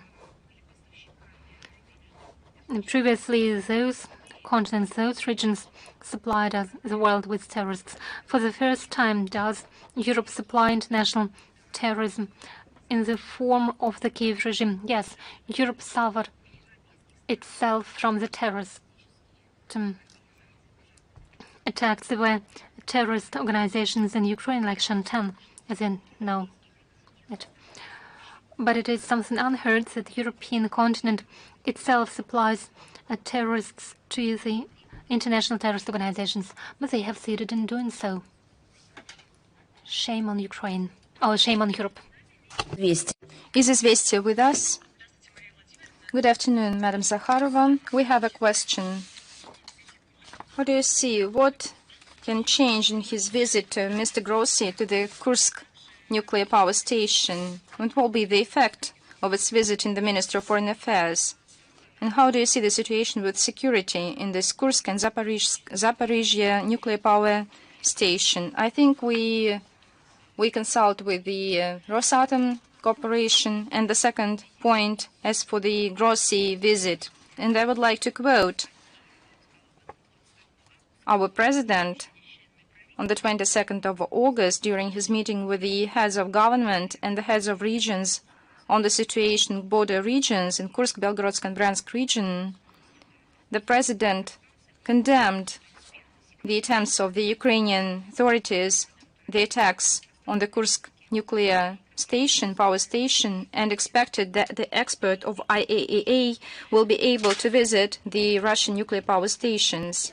I think now everyone understood that the Zelensky regime is ready to put at stake the lives of the citizens of Russia, Ukraine, and burn the European continent in this man-made disaster to cater its Russophobia policy funded by the West.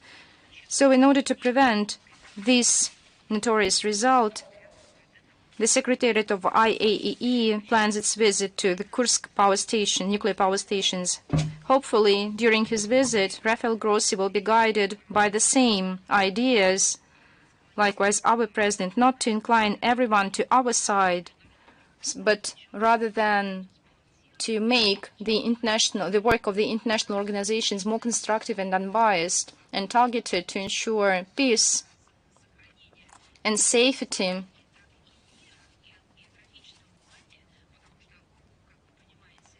all across the globe. Because as you see,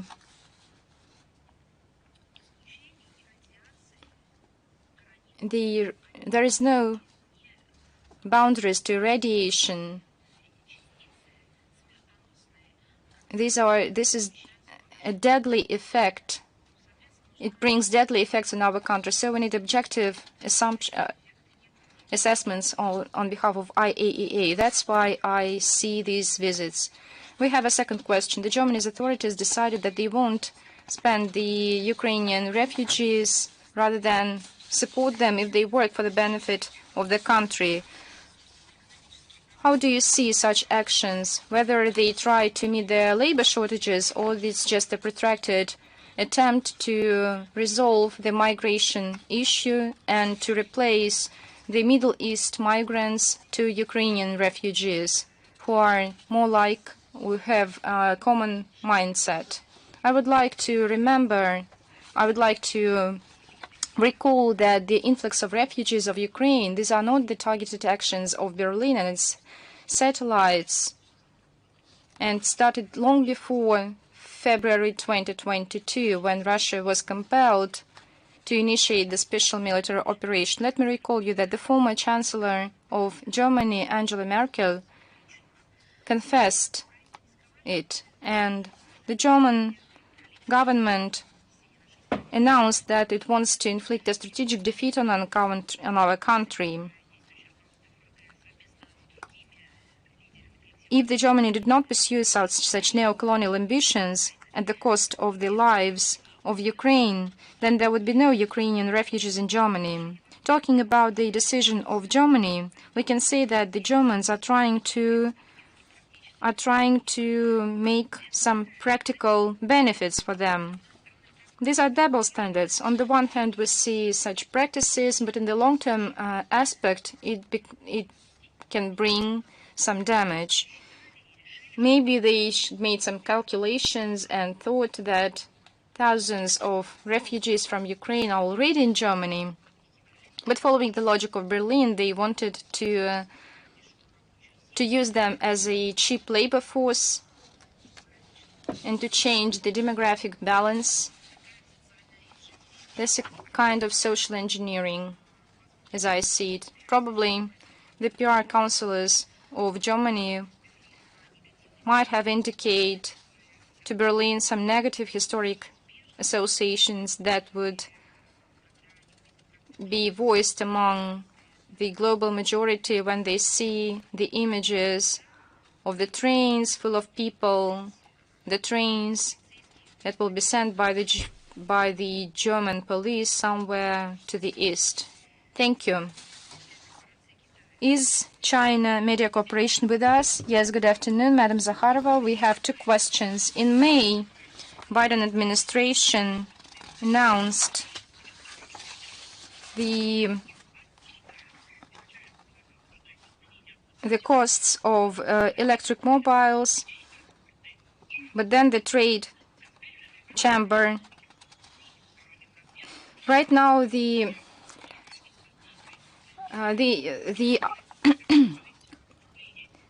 decided to, now they are saying about waiving these import fees. How can you see that these import fees can change the situation here? As you know, as I read, the Minister of Foreign Affairs of China have made a comment on that ahead of the visit of Sullivan to China, and I have nothing to add to such comments. We have a second question to expand on that. The government of Canada will introduce 100 fee on the import with reference to Justin Trudeau, who says that Canada will introduce a 25% fee on steel and aluminum of China. And this is just a copying of the U.S. prerogatives I mentioned in the first part of the question. Trudeau said that he asked Sullivan to adopt this decision. So what is your comment? The policy on export of the Chinese products, including electric cars, and the performance has increased, is defined by the government of China with the due account of the national priorities of economic construction and world demand on some kinds of goods. As for accusations against China by Canada, not only by Canada, but Canada is among the first ones. First of all, we believe that these are unjustified accusations. Secondly, we believe that it's an attempt to put the blame at the wrong door.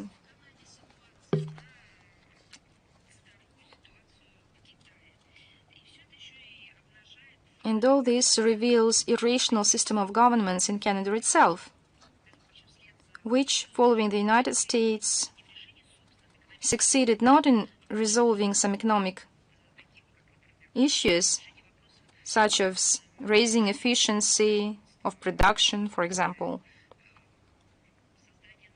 the establishment, the creation of new jobs, rather than using of non-market, discriminate, illegitimate methods of competitive rules, which are illegitimate, and up to restricted sanctions, which can turn into war, trade wars. Is Reiter with us? Yes, good afternoon. You partly answered my question as for the arrest of Pavel Durov. The embassy of the Russian Federation in Paris said that it remains in contact with the lawyers and representatives of Pavel Durov.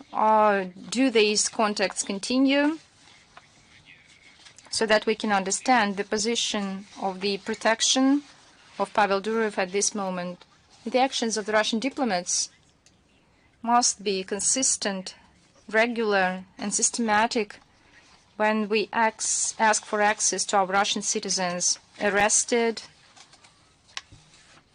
So in this case, likewise, in other cases, that is the duty of the Russian foreign missions. As for the contacts with the lawyers, as a rule, it is about the initiative on behalf of the lawyers or lawyers representing people who found themselves in a difficult situation. This can happen to everyone, and these contacts are provided upon the request of a group of lawyers or one lawyer. So if the lawyers will need it, and they will ask for it for as long as they need it, does the Minister of Foreign Affairs plan to ask for the consular access? Of course, we've already requested access to Pavel Durov, so we have already done so. We are talking about the Russian citizens, and we did all in our power, emphasizing while emphasizing that we understand the practices of France. As long as the person has the French citizenship, then official Paris does not provide access as a rule, considering all those arrested as citizens of their own country. Sometimes it ignores requests, sometimes it denies requests, but that's the way how the official authorities act in France. But at the same time, the Russian diplomats did what they have to do. They had to do. Thank you.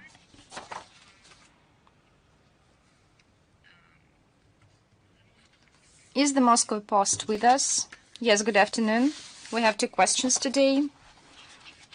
The first one you've already took. The Prime Minister of Lithuania, during congratulations of the Kiev regime with the Independence Day of Ukraine, insulted the Russians, calling them as Russian criminals. What can be the answer of the Russian Foreign Ministry?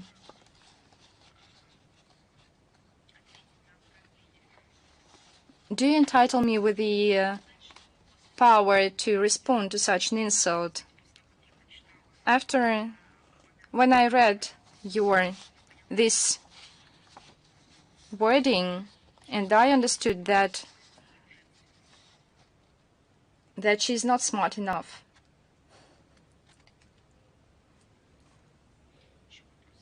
Do you have any other questions? Or are you just reflecting on what I've said? What is your assessment on the views of Kamala Harris and Donald Trump on the aid to Ukraine? I think we are not entitled to make comments on election debates of the candidates. We understand that one of the candidates is the representative of the existing sitting administration, but everyone voiced idea or any slogan. I think it's quite useless, because they can change such slogans almost with every passing day. I think, as for Israel, as for the public statements of the candidates, Washington in general will continue to pursue its policy to back Israel. The foreign policy of the United States has been determined after the elections. As for the aid to Ukraine, or more broadly, policy to inflict a strategic defeat on Russia, because as you know, that Russia interests Ukraine as an instrument, a tool to deter aggression. So the United States remain and retain the anti-Russia consensus, both among lawmakers and law enforcement authorities. The collective West seeks,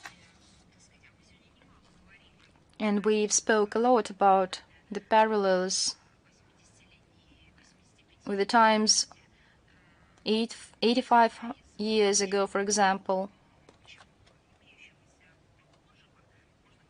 We've made some parallels, and we can say that the collective West seeks to address the Russian issue, cancellation of its culture, marginalization and stigmatization of the all Russian, persecutions for the language, for the belief, and not on even Orthodox Church, but the attempt to make the representatives of different religions confront the support of the terrorist activities and the use of Ukraine as a tool to influence Russia. These are very obvious facts, and in terms of ideology, we see how these neo-Nazi ideas are being used. And we have been talking about this for many years. And I have a good news for them. They won't find such a solution, because there were such attempts in the past, and they defeated the Ukraine, and its citizens will be used by Washington irrespective of the administration in Washington as a cheap tool. It's not my language. That's the way how the American establishment treats them. And these people will be finally wiped out.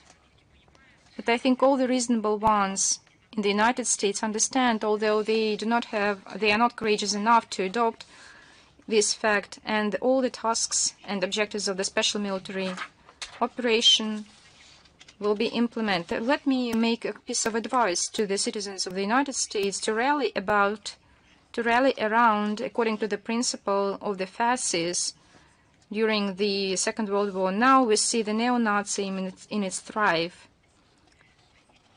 Thank you. Is Verelk with us? Good afternoon, Madam Zakharova. I have 2 questions today. And the first one is about the visit to Baku, the President of Russia, which endorsed the trilateral statement, which mentioned the agreements also referred to by Mr. Lavrov in Baku. So in this regard, I'm interested, after completion of the trilateral agreement by Azerbaijan in last September as for the ethnic cleansing, can we consider that the new agreement is in power? And now we're talking about the return of the Azerbaijani population to Nagorno-Karabakh. As for the ethnic cleansing, to be honest, we have already discussed this topic. We drew some conclusions. The international human rights organizations drew some conclusions, the respected organizations in Armenia. Back then, when we discussed it with you, half a year ago, you couldn't find any assessment or decision by the international organization or international experts about ethnic cleansings. If you have some assessments, please share them with me. As for your question on how Russia sees the resolution of the issue of returning the Azerbaijani population to Nagorno-Karabakh, I would like to clarify how the Prime Minister of Armenia, Mr. Pashinyan, see it. Is there a kind of a detailed program in this regard? I've seen a plan published by Azerbaijan to return its population, the regional population, to Nagorno-Karabakh, or those who lived there until recent times, the Armenian population.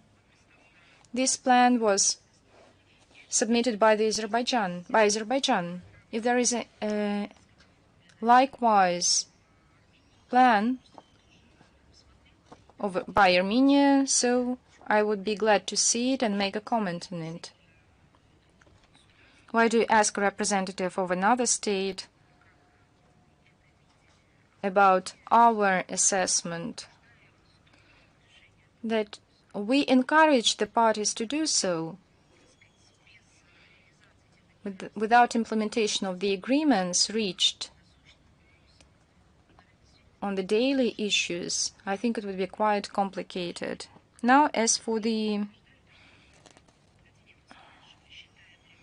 question whether we consider the trilateral agreement as existing, as in effect, yes, we believe that this agreement reached between 2020 and 2022 lay a foundation for the Armenian-Azerbaijani reconciliation. There is no other alternative. If you know some other agreements, for example, on behalf of Armenia, maybe someone in Armenia denied such agreements or revoked its signature, for example, or made an official announcement that these documents are ineffective, then we will make a comment. But this time we haven't heard anything about this. The agreements cover all key tracks of normalization of situation between Baku and Yerevan, including the development of the peace agreement, delimitation, demarcation of borders, the deblocking of transport communications in the region, the development of contacts between civilian. And the attempts to question them are extremely dangerous, given the fact that bilateral relations remain unsettled. We previously stated that the topic of Israeli-Azerbaijani reconciliation is something that was thoroughly discussed by the presidents of Russia and Azerbaijan and during the personal meetings and the phone conversation between President Putin and head of Armenia, Prime Minister of Armenia, on the 23rd of August. You can clarify it with official representatives of Armenia. There have been official reports by the Armenian side that maybe they made statements that they no longer consider the trilateral agreements as effective, but I know nothing about it. President of Russia has stressed that our country is ready to provide any further necessary assistance to the partners based on the trilateral top-level agreements reached from 2020 to 2022. I ask you, really, in order to make our dialogue substantive, please be so kind. It's not so difficult, given the openness and the freedom of speech of Armenia. Please clarify with them whether official Yerevan considers these agreements as still relevant. Well, Madam Zakharova, you already once asked me about my relationship, my attitude to the Armenian authorities. Well, no. I don't suspect you of anything. I make no reproach to you. I'm talking to you as journalist. You as journalist, would you be so kind as to clarify whether official Yerevan still considers these agreements as effective? If we have any specific facts, we'll discuss them, but I've seen no statements on the part of official Yerevan. They no longer consider these agreements as relevant. If I've overseen something, please draw my attention to this, and I'll ask my colleagues to do so. But as for international organizations, these organizations are silent under the Kiev pressure. No, that's not true.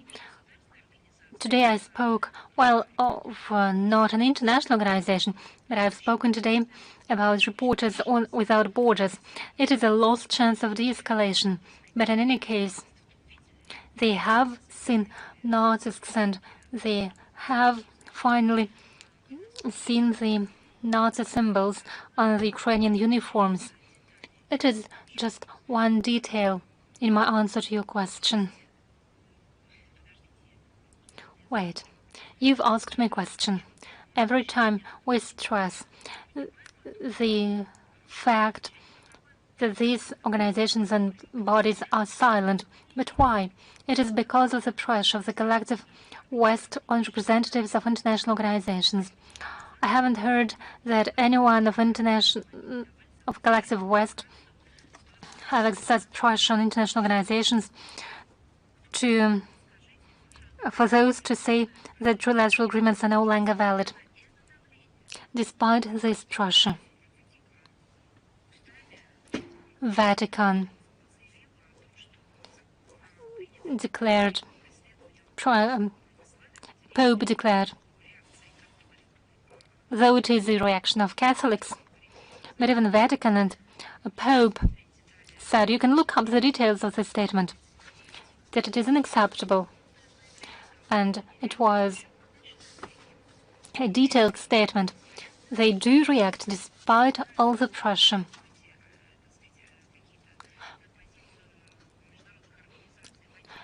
Who exercises pressure on international organizations on this topic? I don't know nothing about it.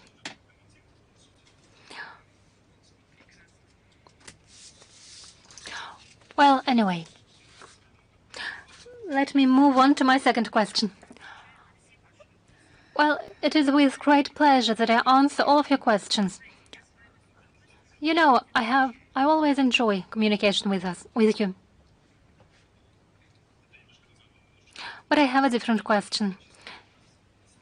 The goal was to liberate the Euros from Russian peacekeepers. According to the statement, it was stated that Russia and Azerbaijan expressed their willingness to join efforts in preparations for this liberation in 2025 of the 80th anniversary of victory in World War II and the Great Patriotic War. I already sent you some evidence of the facts that Azerbaijan systematically demolishes memorials honoring Armenian participants and of World War II and Great Patriotic War. How would you comment on the differences between words and deeds of the authorities of Azerbaijan as regards the preservation of historic memories and joint fight against Nazism during World War II? Well, as we already mentioned, we invite the parties to include on the agenda of Armenian and Azerbaijani reconciliation the topic of preservation of cultural and historical heritage. We discussed it both with Baku and Yerevan. We publicly expressed our principled position on inacceptability of demolishing memorials to Soviet soldiers whenever it happens. We also raised these issues with representatives of Azerbaijan. Do you have any answers to the questions? Yes, we understand that preservation of historical memory of World War II is a sacred duty of our countries.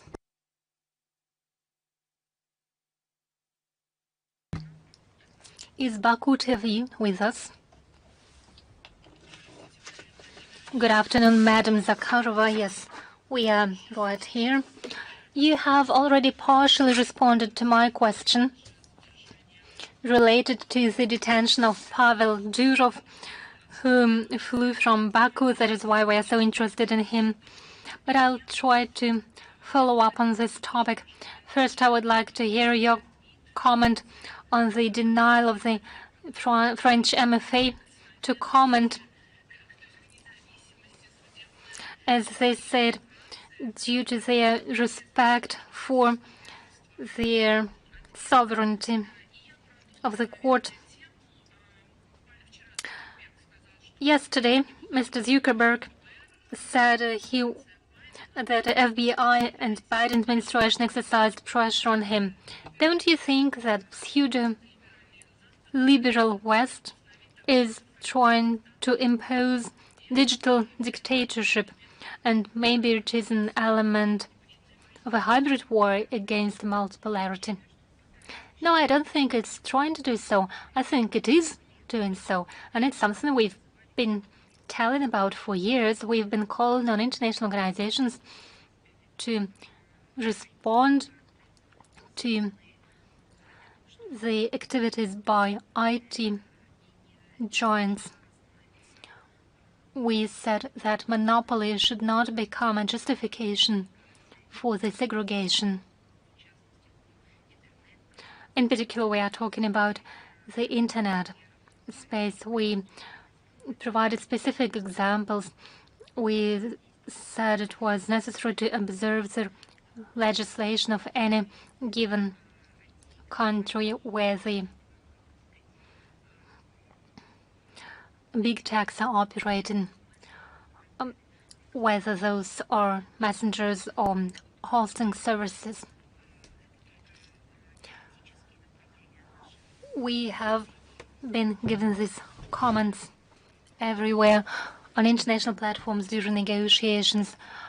Representatives of our execution power and legislative power have been active. I remember an address to international organizations sent by the Federal Assembly of the Russian Federation. So the dictatorship is already a reality. They are already dictating, probably not to the degree, and the fact that it's not happening to the extent they would wish it to be so, is that from time to time there are demands for them to comply with international obligations that the countries of origin of these big techs have taken over. What I would like to mention in this regard is this. It was on multiple occasions that we said it was obvious that there was cooperation between the big techs and special services. Under special services, I mean politicians and economic representatives.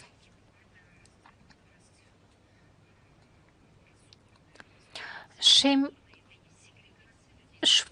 segregation of people by their ethnicity flourished. Aggression was inspired against specific ethnicities, and there were no worries, no concerns, no claims against Zuckerberg in the West. I remember he was summoned to the European Parliament for some hearings. Some European institutions summoned him for hearings. I can remember some financial disputes between media outlets and internet platforms and social networks, when newspaper outlets required compensation for quotations of their materials, and they succeeded. But I don't remember any cases of when founders of any social networks were detained or arrested. You know, you can't yourself, they can't themselves formulate it whether the person has been detained or arrested. Yes, big techs governed by the West.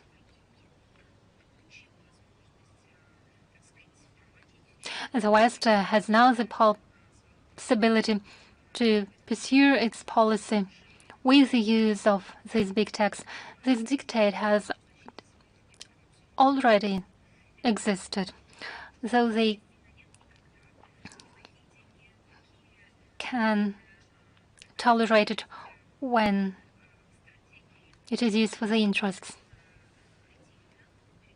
The big role is played by big techs in order to fight Russian propaganda, so-called Russian propaganda, but we have to develop our own capabilities. Plus, there needs to be legislative regulations, as it was done in 2018 against Telegram. What we heard in response was not criticism; those were humiliations, even threats, alone due to the fact that Russian courts ruled that the messengers had to be brought in line with the legislation. However, no Pavel Durov suffered back then. Now, as regards the statement by the Foreign Ministry of France, I think it is an ideological deadlock. The Ministry of Foreign Affairs, remember how the Ministry of Foreign Affairs of France commented on the rulings of International Court of Justice. If I'm not mistaken, it was a ruling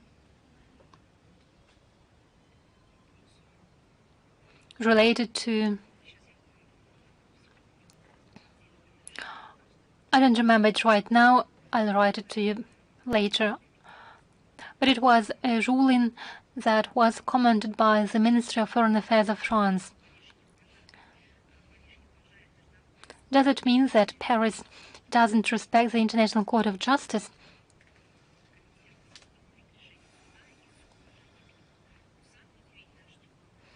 If this same Foreign Ministry of France can't comment on the ruling of its own court. However, the president of the country has commented on the decision of the French court. So why does the French president comment on this ruling? Does it mean that President of France does not respect the French court? So it makes no sense to comment on each and every step of liberal democracies. They are in an ideological deadlock.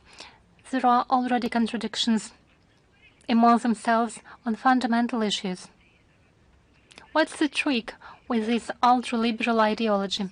They declared that everything is allowed to everyone and it is a sign of freedom. When asked if everything is allowed to do everything, does it mean that nobody restricts anyone in anything? With all consequences in the form of clash of interests, they didn't want to listen to us. Thank you so much. Thank you.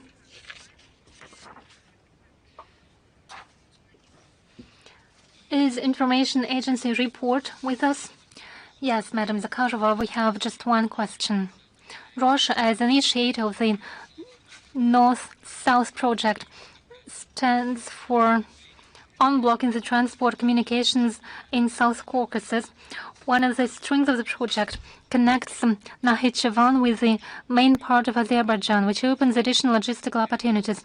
Iran, at the top level, repeatedly objected to this project. What is the position of the Russian MFA, and how would you evaluate the current situation? Well, I'm afraid you are mixing up two different issues. Talking about the international North-South transport corridor, the official cooperation happens along Caspian Sea to Iran. The string that should connect Nakhichevan with the main part of Azerbaijan through the territory of Armenia, along with other routes, is being discussed under the trilateral negotiations aimed at unblocking all transport connections and all transport ties in South Caucasus. The work in this trilateral working group is conducted in accordance with the trilateral agreements reached at the top level, including those of the 9th of November 2020 and the 11th of January 2021. We've seen statements of Iranian officials who expressed their concerns regarding the idea of the so-called Zanzibar corridor.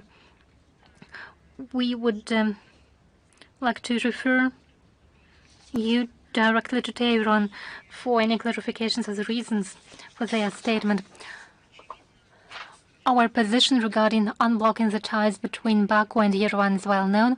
We expect the agreements reached will be implemented on the mutually acceptable terms so that it respects the interests of both Azerbaijan and Armenia and the neighboring countries in the region, including Russia, Iran, and Turkey. Thank you so much. Is Newsroom here with us? Madam Zakharova, Newsroom is here. We have two questions to you, please. My first question refers to the situation with Pavel Durov. We'd like to clarify this. You've already mentioned the international reaction. The French media said he may be charged with 20 years of imprisonment. Does Moscow consider a possibility of an exchange or any other diplomatic step to free him, bearing in mind that he is a Russian citizen? Well, I've seen such a great amount of different versions, ranging from common to cosmic or mysterious versions that have been put forward. And I see how many people or even media can try to use this situation just in order to improve their ratings. They share some gossips, make statements without any grounds to do so. I think it is something we shouldn't do. That's my first point. My second point, in my view, that's what we said right in the beginning. Specific questions should be asked to the lawyers. And my third point regarding the activities and the steps taken by the Russian diplomats, it is something that we'll inform you online, in an online mode. Thank you. Thank you. Then I have the second question.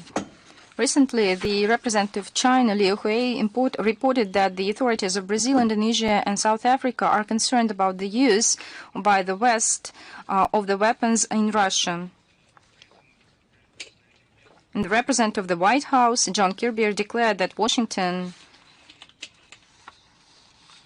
does not allow the Kyiv to attack Russia. Maybe the United States hears the position of the global South, whether it has something of significance on the international agenda. What Kirby says, and you quoted it, that's not true. They have nothing to do. We have no indications that the United States hear the position of anyone. They have an idea of their hegemony. They have their own ambitions. They ignore the interests of the borders or approaches of some other states. They are crossing all dividing lines only when it's beneficial to them, and stop once they are rebuked. They understand only this logic. So, the statements of this coordinator on strategic communications of Kirby during the briefing on the 26th of August, and we asked on the prospects of the expanding the zone of attacks on the Russian mainland, he said that de facto such negotiations of Washington with the neo-Nazis are already underway privately. And you've quoted another statement, so that's the difference. There is one notorious conclusion, and the Kiev regime received a blank check to operate in the Russian mainland. And the administration of Joe Biden intends to go to some other steps to meet Zelensky halfway, to unleash his hands, to use almost all weapons, American weapons, including to attack the mainland. This escalation policy of the United States becomes more and more blatant, and it seems that the American establishment have moved away any remains of the common sense, and maybe it sees that they can do anything they want. But at the stake, and they are waiting for the elections, so the Kiev will be played out. And so Washington ignores the opinion of some other players, foreign players. Never Washington cared about some other opinion once it is rebuked and warded off. They say that the United States declared that not all resolutions and decisions of the UN Security Council are to be implemented. And they make up a cherry picking whether they will implement this or that decision or not. Let us move on. Is Rudaf with us? Rudaf,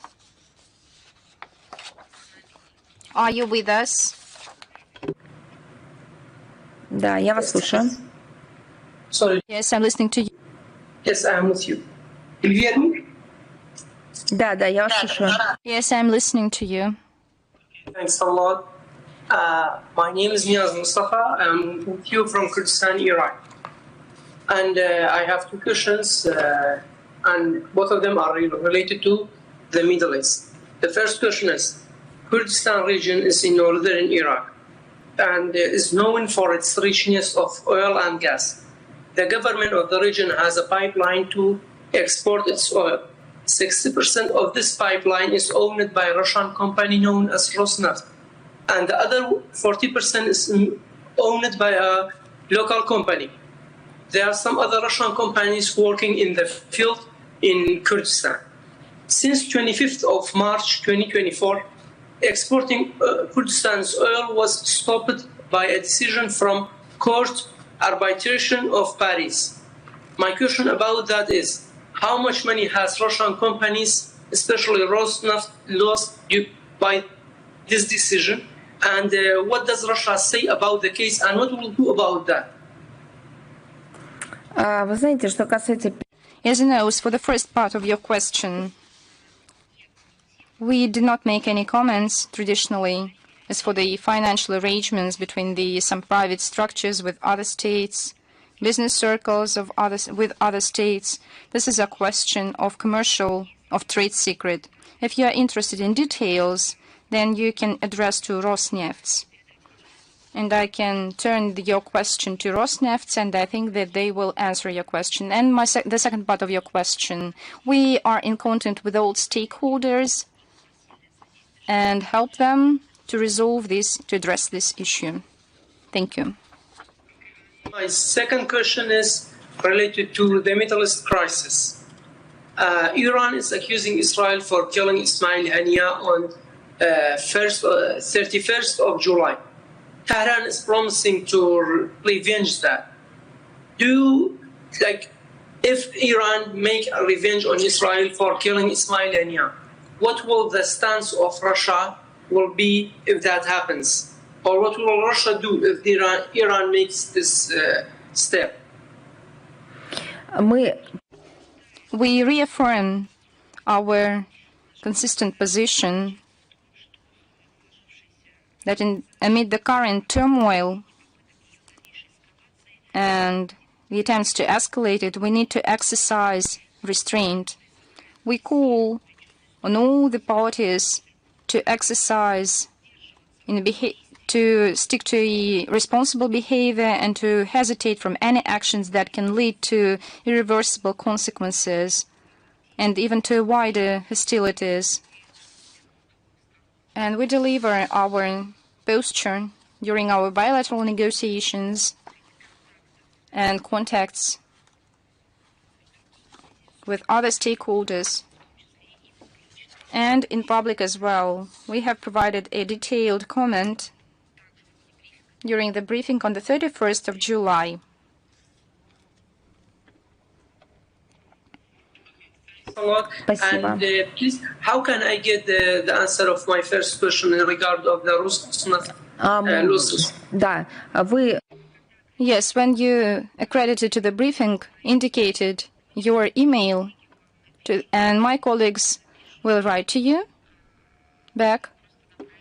So please send them your question. Okay. Thanks a lot. Appreciate your help. Thanks. Спасибо. С нами...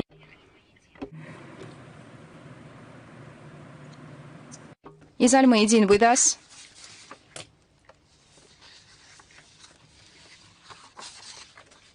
Then we'll switch to Greater Asia. Are you with us? Good afternoon, Madam Zakharova. Good afternoon, colleagues.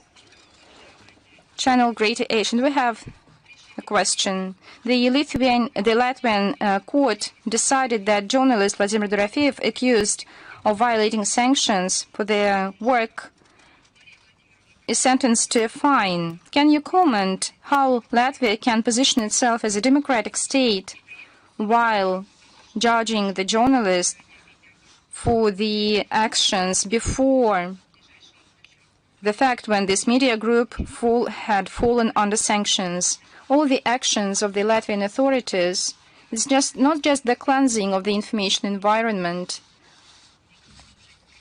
I think they eradicated any dissent. They are just settling scores with the unwanted journalists and open intimidation of its own population. This is yet another attempt to put under total control of the citizens of the country, the methods of media censorship, and this is a kind of idea fix. The Latvian authorities make criminal proceedings, resort to unbiased and unsubstantiated tricks in the use of the laws, accuse everyone and everything. And of course, the sentence to Vladimir Dorofeev is just another demonstration and warning to all those who can doubt in the policy of Latvia. And that's the result of this ultra-liberal democracy. That's how this iconic image looks like when everything which had been declared before is denied. Latvia is turning into dictatorship is happening amid ignorance of this process on behalf of the international structures. With its inaction, they subscribed a kind of indulgence for any manifestations of intolerance to any dissent. So we decided to write off all the sins. So please continue to make sins. So I have... Let me remind you, for many years they told us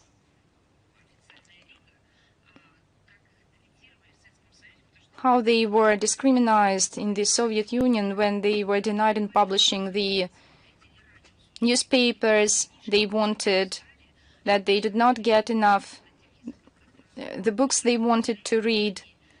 And that's the main reason why they felt not free. Whether they lied back then or whether they lie right now, I think this is both. Thank you very much. Is the voice of compatriots with us? Yes, good afternoon. Just a second, please. Oh, please, I need to fix my camera. I can switch.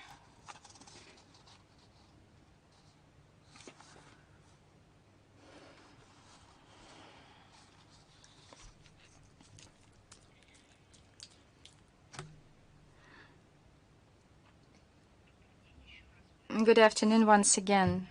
Are you with us? Are you ready with your question? I think the voice of our compatriots are not with us. Then we will communicate with you on an individual basis. Are there any those who want to ask a question? Yes, just a second. Okay, then I'll do like this way. Do you hear me well? Yes. Good afternoon, Madam Zakharova. I have a question.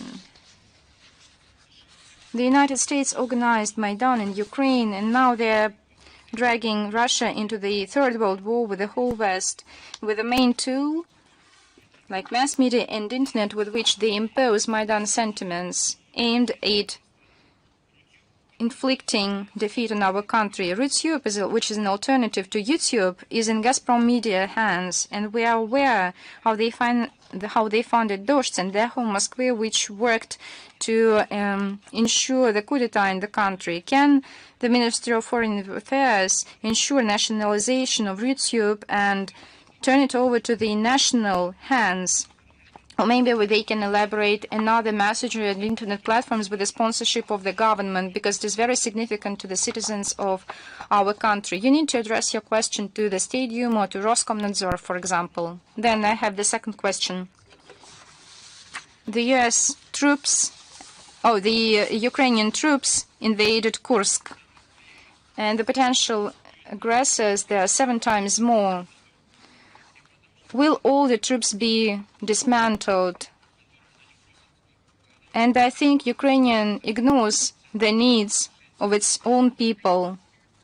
I think you should address your question to the Ministry of Defense and to the Security Council of the Russian Federation. Let me have a minor add. Can we call not the Kiev regime in these circumstances, but the American regime in Kiev, because it was they who organized coup d'etat? I think that we should call it the way we call it, as a terrorist Kiev regime. Many terrorist organizations were being funded from various sources by the UK, the US, and so on and so forth.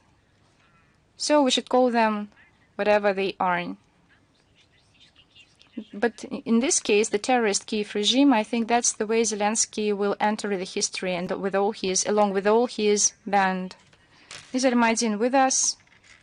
Let me just clarify. If they are not with us, then we will answer on an individual basis. If there are no questions, thank you very much. See you soon in Vladivostok, I hope. And I wish you health and prosperity. Bye.